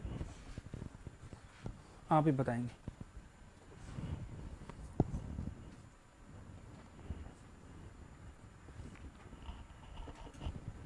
सेंटेंस कॉपी कर लो, फिर आराम से देखो, कोई दिक्कत नहीं, इसे ऑब्जर्व करो आप, भले इधर से ऑब्जर्व करो चाहे उधर से ऑब्जर्व करो, आप अपने हिसाब से देख सकते हैं। और फाउंड किसकी फॉर्म है ये? फाइंड। अच्छा फाइंड की फॉर्म है, ये भी ठीक है।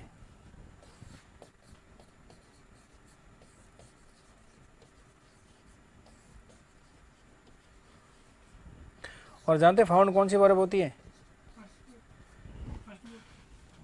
ये फर्स्ट भी होती है।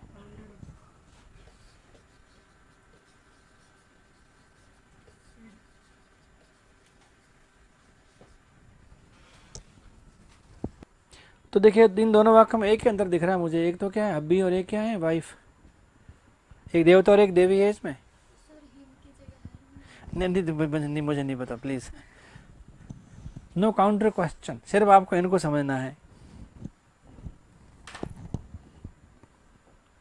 हाँ भाई, शिका मीनिंग देखना आपको डिक्शनरी में, देखना हो तो देख लो, कोई दिक्कत नहीं। फाउंड का मीनिंग देखना है कि डिक्शनरी में आपको नहीं देखना है। हिम का मीनिंग देखना आपको डिक्शनरी में नहीं देखना। आगे लिखा गुड हस्बैंड का मीनिंग देखना है कि डिक्शनरी में नहीं देखना ना, फिर भी मीनिंग नहीं पता है, सब कुछ पता है फिर भी नहीं पता है, ये दिक्कत है बस। तो कभी कभी ऐसा होता है कि सारे शब्दों के मीनिंग पता होने के बावजूद भी सेंटेंस का मीनिंग क्या है, आउट ऑफ रीच होता है। अच्छा ये तो पक्का क्या है, इसमें कोई डाउट ही नहीं, ये कौन सी वर्ब है, सेकंड फॉर्म है, ठीक बात है। अच्छा आगे क्या लिखा है, हिम क्या है, प्योर ऑब्जेक्ट है, ये भी पक्का डन है क्योंकि हिम होता ही क्या है, यहाँ तक तो मामला सेट हो गया हमारा। ठीक है, ऑब्जेक्ट कौन सा, इनडायरेक्ट डायरेक्ट तो बाद में डिसाइड करना है, फिलहाल ये एक बार ऑब्जेक्ट है। आगे लिखा गुड हस्बैंड, अब मुझे बताओ हिम और गुड हस्बैंड दोनों सेम है कि अलग अलग है? अरे हिम क्या बन सकता है, अरे अच्छा हस्बैंड बन सकता है कि नहीं? तो दोनों कौन है, सेम है कि अलग अलग है? सेम है ना, और दोनों जब सेम है तो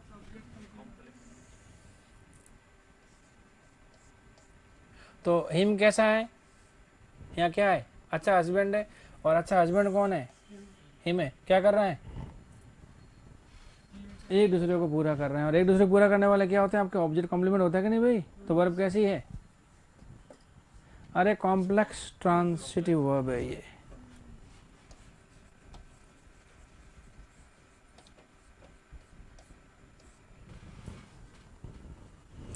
अभी मीनिंग समझ में नहीं आया पूरा, बट अभी सिर्फ लेबलिंग से पता कर रहे हैं आप, ठीक बात है। अच्छा फिर क्या लेगा, शी क्या है, सब्जेक्ट है, फाउंड क्या है, वर्ब है पक्का। अब देखिए हिम और अ गुड वाइफ का दोनों सेम हो सकते हैं क्या? अरे वैसा ये तो मेल और ये क्या है, फीमेल है, दोनों सेम कैसे हो सकते हैं? ऐसा तो हो नहीं सकता कि दो शरीर और एक जान, ये इमोशनली हो सकता है, बाकी मुमकिन ही नहीं है। और अर्धनारीश्वर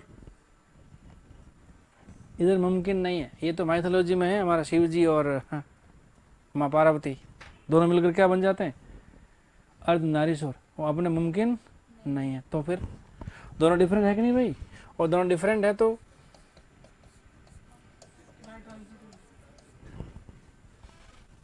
अब ये सिर्फ हस्बैंड और वाइफ की वजह से हुआ, बताओ तो इतना ये भी तकलीफ करवा देते हैं कौन, हस्बैंड और वाइफ, ठीक बात है। कैसी वर्ब है ये,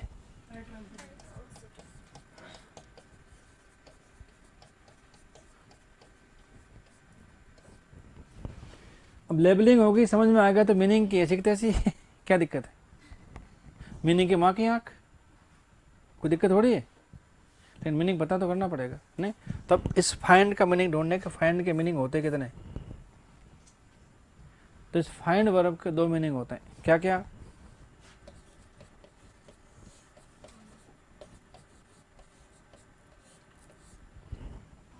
क्या होता है? पाना या क्या होता है? मिलना होता है। और फाइंड का मीनिंग क्या होता है?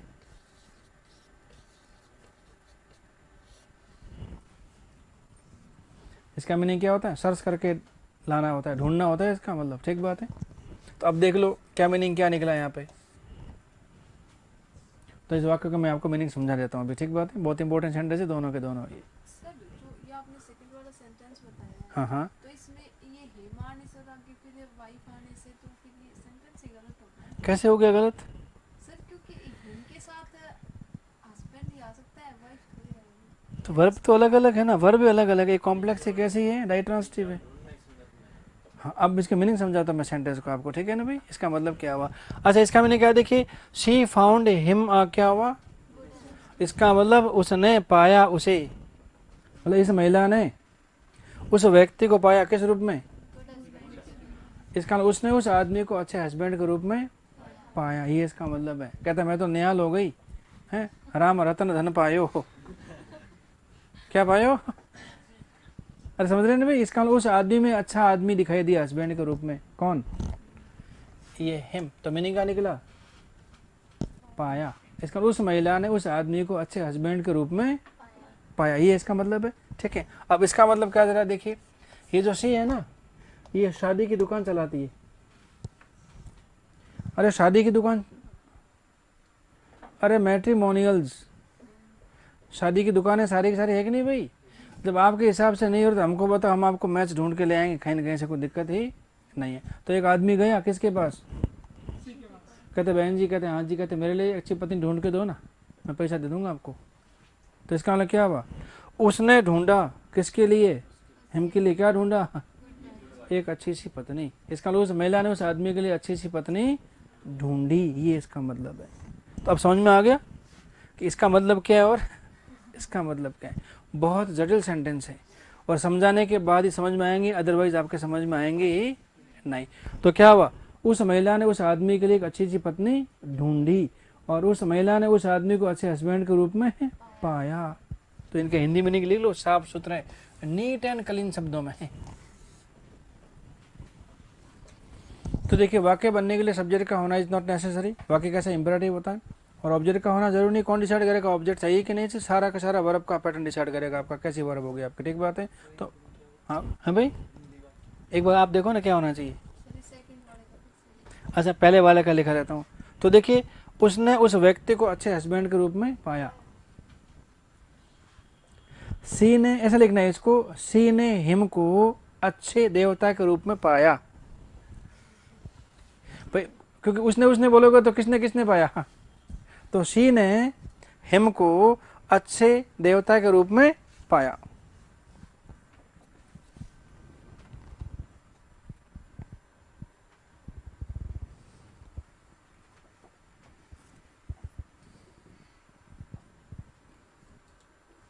और इसका मीनिंग क्या लिखा? देखिए, सी ने हिम के लिए अच्छी पत्नी ढूंढी।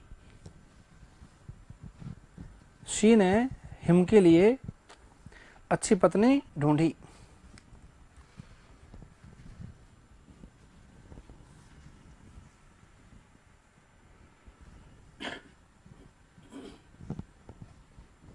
अब आगे समझ में? अब थोड़ा सा इजी हो गया। तो इनकी हिंदी अनुवाद मत करो किसका, शी और हिम का। इनको ऐसे लिखो, शी ने हिम के लिए क्या किया? अच्छी पत्नी ढूंढी और शी ने हिम को अच्छे हस्बैंड के रूप में पाया। तो इजी हो गया थोड़ा सा आपके लिए।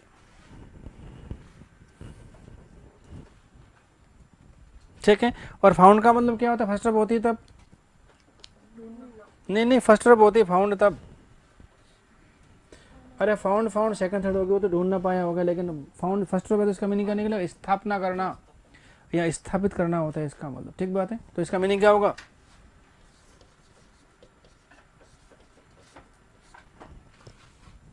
क्या होता है? सेटअप। और सेटअप का मतलब क्या हुआ?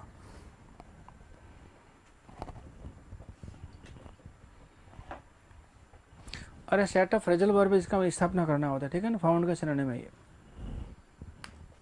अब एग्जाम में कई बार क्या होता है, लिखना होता है क्या फाउंड, और क्या लिख देते हैं उसकी जगह पे फाउंडेड, लिखना होता है फाउंडेड, क्या लिख दिया फाउंड। अब इन क्रियाओं की जानकारी तब तो सेंटेंस ठीक हो जाएगा, नहीं तो भाई क्या होगा, अरे गड़बड़ हो सकती है कि नहीं। लिख लेता हूँ 2 सेंटेंस हाथों हाथ ही, कोई दिक्कत नहीं है।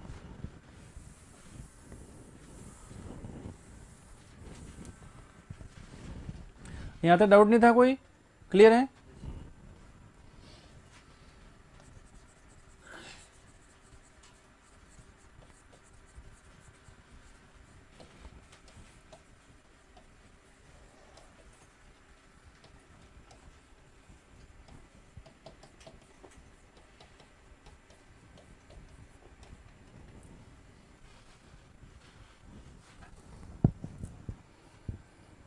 ग्रामेटिकल एरर आपके एग्जाम में आ सकती है, जिसको बोलते हैं कॉमन एरर।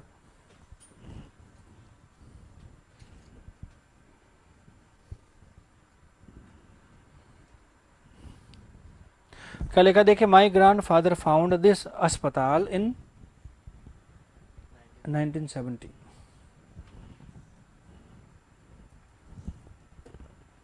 क्या वाक्य सही है, गलत। वो आपको डिसाइड करना है। तो ये फाउंड कौन सी वर्ब है, फाइनाइट वर्ब है कि नहीं भाई।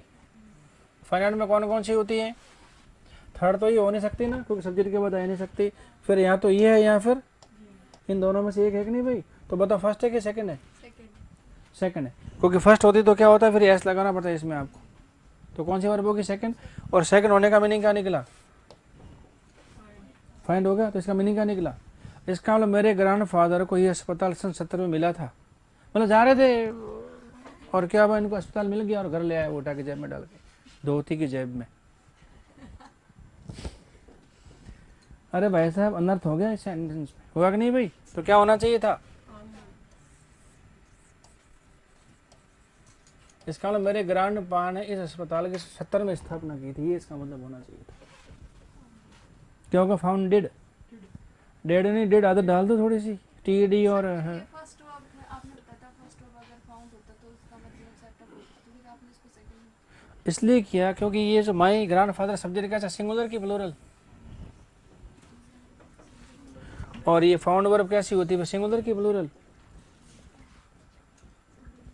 ये तो फिर गड़बड़ हुई कि नहीं, फिर इसमें एस लगाना पड़ता, और एस लगाते तो फिर सन 70 कैसे आ जाता।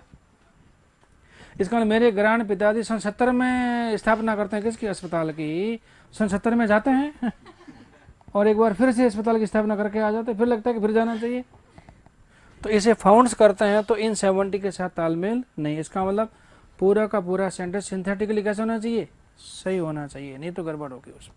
अब समझ में आ गई बात, ठीक है।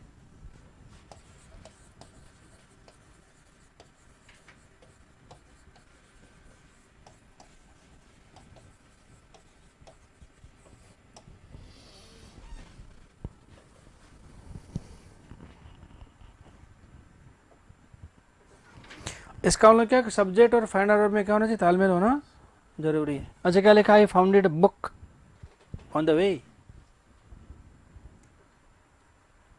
तो कई बार क्या होता है, गलत सेंटेंस का हिंदी मीनिंग सही समझ में आता, दिक्कत ये है।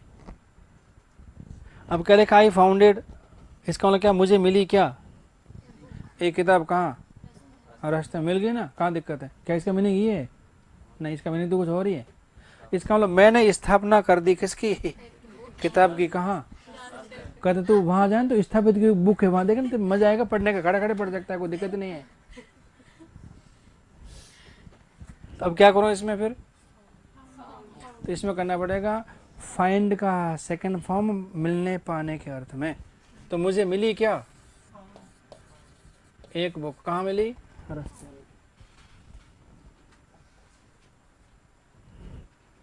कोई नहीं, अपना क्या लिया, अपने समझ लिया, बस बात खत्म हो गई, इतना हल्के में लेना है, ज़्यादा टेंशन देने का नहीं दिमाग को ना। इंग्लिश बहुत इजी है बट सिस्टमेटिकली।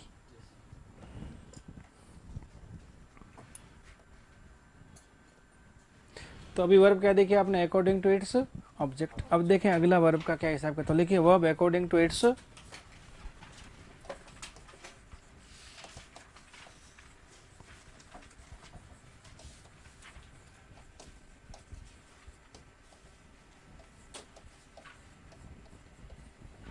तो जो भी मैटर आगे बढ़ा ना आपके पिछले वाले मैटर से आगे बढ़ता जाएगा, इसलिए पिछला वाला रिवाइज करना क्या है, मस्ट।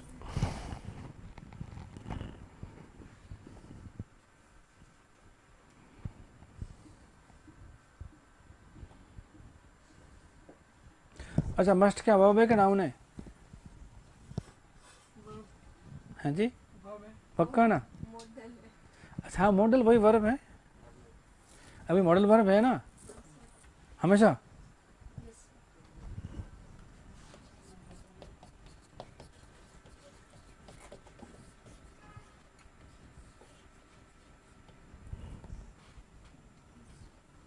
और वैसे मॉडल के साथ इजारम वगैरह को वर्ब यूज नहीं होती, मॉडल तो खुद ही कैसे फाइंड वर्ब होता है कि नहीं भाई, तो अभी मस्ट क्या है? अरे नाउन हो गया भाई साहब, तो मस्ट मॉडल भी है और मस्ट क्या है, नाउन भी है। तो ये मस्ट का मतलब बेहद ज़रूरी कोई भी कार्य, वो क्या होता है आपका, तो it is must for you का मीनिंग क्या हुआ, आपके लिए बेहद ज़रूरी काम है। अब जो भी है, जो रेफरेंस से बात कर रहे हैं उसके अनुसार, तभी क्या है ये, अरे इसके बाद क्रिया का पहला फॉर्म नहीं आता रे, नाउन है भी, ठीक है, लिख लो साइड में गई। दो वर्ब भी साथ साथ नहीं आते। हैं जी, दो वर्ब भी साथ साथ नहीं कौन सी दो वर्ब साथ साथ नहीं आती? आते। मॉडल वर्ब वही है। अरे तो दो फाइनाइट साथ में नहीं आती ना, वही तो दिक्कत है। अरे भाई दो फाइनाइट वर्ब कभी एक साथ यूज होती ही नहीं है, नहीं होती का मतलब नहीं होती, कुछ भी कर लो भले, मोदी जी कह देंगे तब भी नहीं होगी। अब इससे बड़ा आदमी तो और क्या होगा फिलहाल। अच्छा क्या लिखा है, verb according to its function, कार्य के अनुसार क्रिया कौन कौन सी होती है, तो इसके बारे में आप जानते हैं, बस थोड़ा सा अलग बताएंगे आपको, ठीक है ना, है भाई, होगा नाउन हो गया बस, आपके लिए बेहद ज़रूरी है क्या कोई काम। अरे एट काम में लिया ना आपने, प्रोनाउन है, इसका मतलब किसी काम की बात करें उसको आपने क्या कि प्रोनाउन से रिप्लेस कर दिया उसको। तो मस्ट मॉडल वर्ब तो है ही, लेकिन साथ साथ में क्या है, ये नाउन भी होता है। अच्छा, फंक्शन के अनुसार क्रिया कौन कौन सी होती है भाई आपकी, फंक्शन के अकॉर्डिंग टू, कार्य के अनुसार, तो दो तरह के वर्ब होती है, जिसका डिस्कशन कर लिया अपन ने पहले। क्या होती है आपकी मेन वर्ब, या इसे क्या बोलते हैं आप, नहीं,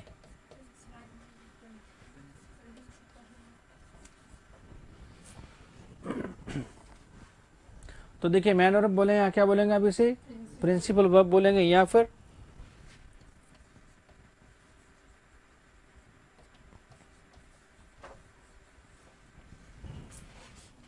क्या बोलेंगे आप इसे, एक्शन वर्ब बोलेंगे।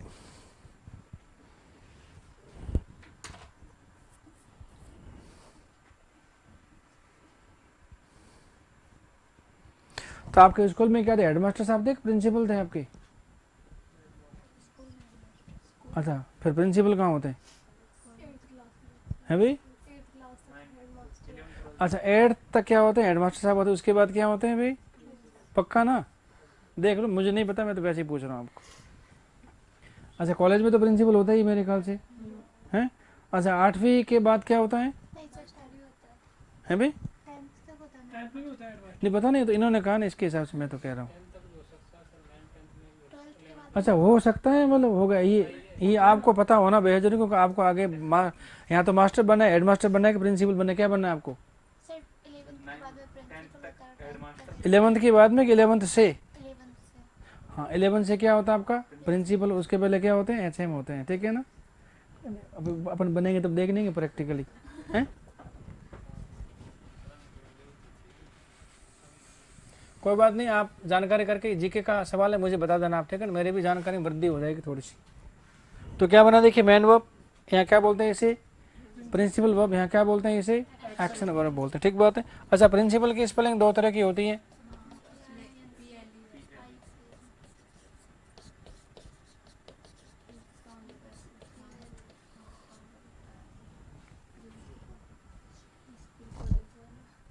कौन सा वाला, नीचे वाला ऊपर वाला? हाँ नीचे वाला क्या होता है, स्कूल कॉलेज का प्रिंसिपल, उल्टा हो गया ये प्रिंसिपल क्या होता है आपका, प्रधानाचार्य। प्रधानाचार्य, यही तो बोल रहा है सर। अब तो आप नीचे वाले बोल रहे थे।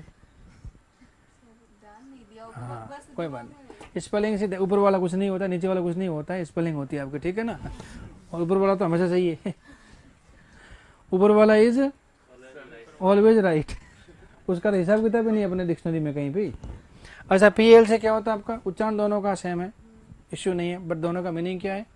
तो इसका मीनिंग क्या होगा, देखिए, प्रधानाचार्य या इसका मतलब होता है मुख्य, है इसका मतलब होता है मुखिया, ठीक बात है। अच्छा, कई बार गणित पढ़ी होगी आपने, उसमें भी होता है प्रिंसिपल अमाउंट, मूलधन होता है ना। हाँ मूलधन, वो क्या होता है आपका प्रिंसिपल ये वाला होता है ना कि ये वाला। और इसका मतलब क्या हो, सिद्धांत, तो दिस इज सिद्धांत। तो एक सेंटेंस बोलता हूँ, देखना उसमें कौन सी स्पेलिंग आएगी।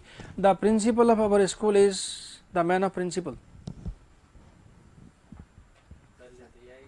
तो हमारे स्कूल का प्रिंसिपल कौन सा हो गया, ये कैसा है, सिद्धांत प्रिय व्यक्ति। तो क्या होगा, that is man of principle का मीनिंग क्या हुआ, दिस वन। अब एग्जाम में क्या होता है, फिल इन द ब्लैंक कहता है कौन सा वर्ड यूज होगा। अब शब्दों का मीनिंग पता तो ठीक है, नहीं तो दिक्कत हो जाती। तो अभी क्या है, देखिए मैन वर्ब, यहाँ क्या बोल सकता हूँ इसे, अभी प्रधानाचार्य क्रिया नहीं है अभी, ठीक है ना, मुख्य क्रिया है। तो शब्दों के स्थान बदलने से मीनिंग चेंज होता है भाई, वो ध्यान रखना पड़ेगा, ठीक है। अच्छा, उसके बाद क्या होता है फिर,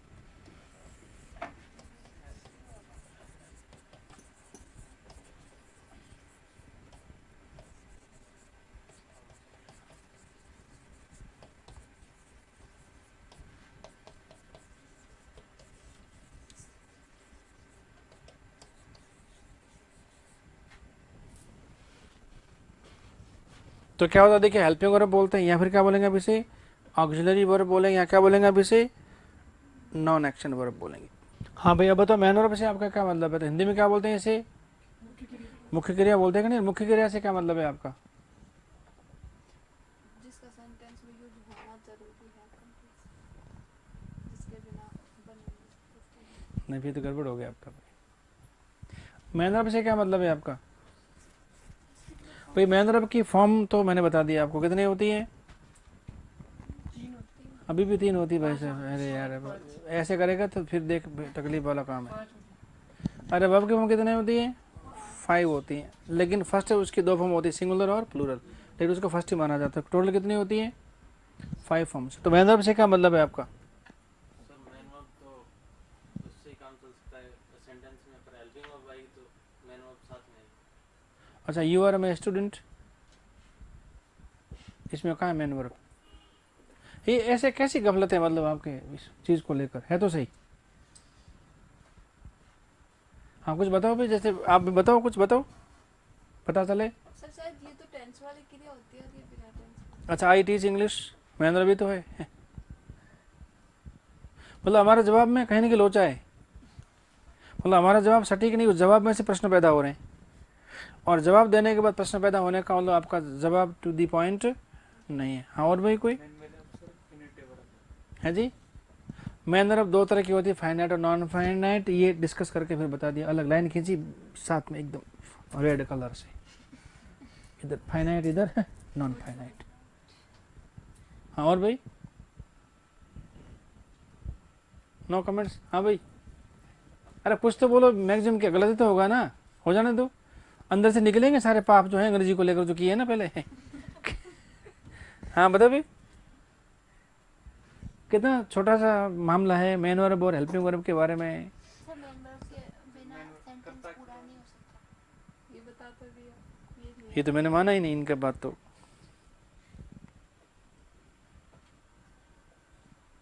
अब तो अब पढ़ना ही पड़ेगा फिर तो। हाँ बताओ भाई, सर मेन वर्ब हैं के साथ मेन वर्ब और हेल्पिंग वर्ब सर ये कहते कहीं भी लगा दो, जेब में लगा दो उसको, सुई से सिलाई कर दो उसकी कहीं।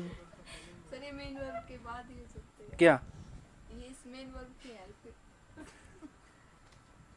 बताओ। अब देखिए हमारा ज्ञान और हमारा टारगेट इसमें बहुत बड़ा क्या है, गैप है, इसे पाटना पड़ेगा भाई, तब जाके ग्रेड 2 के आसपास फटकेंगे, हवा में कुछ काम नहीं होगा आपका, कोई नहीं। अरे बाबा सीधी सी बात है, ऐसी क्रियाएं जिनमें लिखा है एक्शन और नॉन एक्शन, ये समझ में नहीं आ रहा आपके। मेन वर्ड में हेल्पिंग वर्ड की जरूरत नहीं होती, लेकिन हेल्पिंग वर्ड अपने साथ में मेन वर्ड में रहती है। अच्छा, यू आर माई स्टूडेंट, इसमें कहाँ है, एक तो इज, सर ये आ गया एक्शन वर्ब नॉन एक्शन जिसमें और ना पाएगा ऐसी क्रियाएं जिनमें एक्शन होता है क्या कहलाती है आपकी मेन वर्ब, और ऐसी क्रियाएं जिनमें एक्शन नहीं होता है क्या होती है आपकी हेल्पिंग वर्ब होती। बस कितना उलझा कर रखा था कॉब वेब, कितने जाड़ा किसका, मकड़ी का जाड़ा, सुलझाओ इसे, उलझाओ मत। लेकिन हम क्या करते हैं हमेशा मामले को उलझाते हैं, और हर उलझन का क्या होता है सीधा सॉल्यूशन होता है। लेकिन हम पता नहीं, और मन ही मन करते हो, किसी से पूछते नहीं, कहते मेन वर्ब का मतलब अच्छा सेंटेंस में जरूरी है, और हेल्पिंग का मतलब है तो ठीक है, नहीं तो कोई बात नहीं, कहता ओके। मतलब अपने आप को जस्टिफाई कर लिया जैसे भी किया कि ऐसा नहीं होता है, जो नहीं होता है वो नहीं होता है, और जो होता है वो होता ही होता है। ठीक बात है। तो ऐसी क्रियाएं जिनमें एक्शन होता है क्या होती है आपकी मेन वर्ब कहलाती है। ठीक बात है। और हेल्पिंग क्या होती है, क्रियाएं तो है लेकिन उनमें एक्शन नहीं होता है। जब बोलते हैं ना कि वी आर फ्रेंड्स, तो आर वर्ब तो है, इसमें एक्शन हो रहा है क्या नहीं। और माई फ्रेंड्स प्ले डेली, तो मेन वर्ब होगा ना, कहाँ दिक्कत है। तो एक्शन वर्ब, और तो यहां से पता चलेगा आपको सारा का सारा सिस्टम कैसी एक्शन वर्ब और नॉन एक्शन वर्ब। ये होती मेन वर्ब और क्या होती है आपकी हेल्पिंग वर्ब। तो इसको मैं समझा देता हूँ कैसे आपको, मौखिक रूप से। मौखिक रूप से समझाना कैसे होता है, ऑरली या वर्बली, कैसे पता चला ये बता दिया, कोई दिक्कत नहीं। मैं ऑरली आपको समझा देता हूँ एक बार। ऐसी क्रिया जिनमें क्या होता है आपका एक्शन होता है क्या होती है आपकी मेन वर्ब होती है, और ऐसी क्रिया जिनमें एक्शन नहीं होता क्या होती है आपकी हेल्पिंग वर्ब होती है, ऑक्सिलरी होती है, जो नॉन एक्शन वर्ब कहलाती है आपकी। ठीक बात है। अच्छा, मेन वर्ब की बात करें तो जो भी एक्शन होता है ना उनके होने के कुछ तरीके। तो किसी भी क्रिया की अवस्थाएं कितनी होती है टोटल, वैसे आप लोग बोलते हैं क्रिया की कितनी फॉर्म्स होती हैं 5। तो बताओ क्रिया की 5 फॉर्म ही क्यों बनी, 4 नहीं बनी, 6 नहीं बनी, 5 ही क्यों बनाई। कहते अब ये को बात हुई क्या जची होगी उनको बनाने वालों को, अपना क्या लिया। तो जो बन के आया ना वो सारा वेरीफाइड है, वो यूं नहीं है।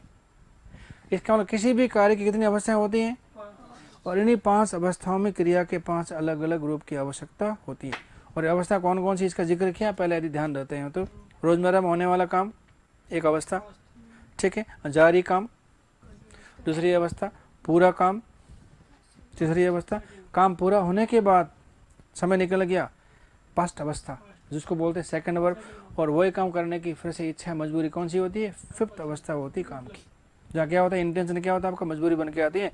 तो किसी भी कार्य की 5 अवस्थाएं, और उन्हीं 5 अवस्थाओं में क्रिया के 5 अलग अलग रूप यूज होते हैं।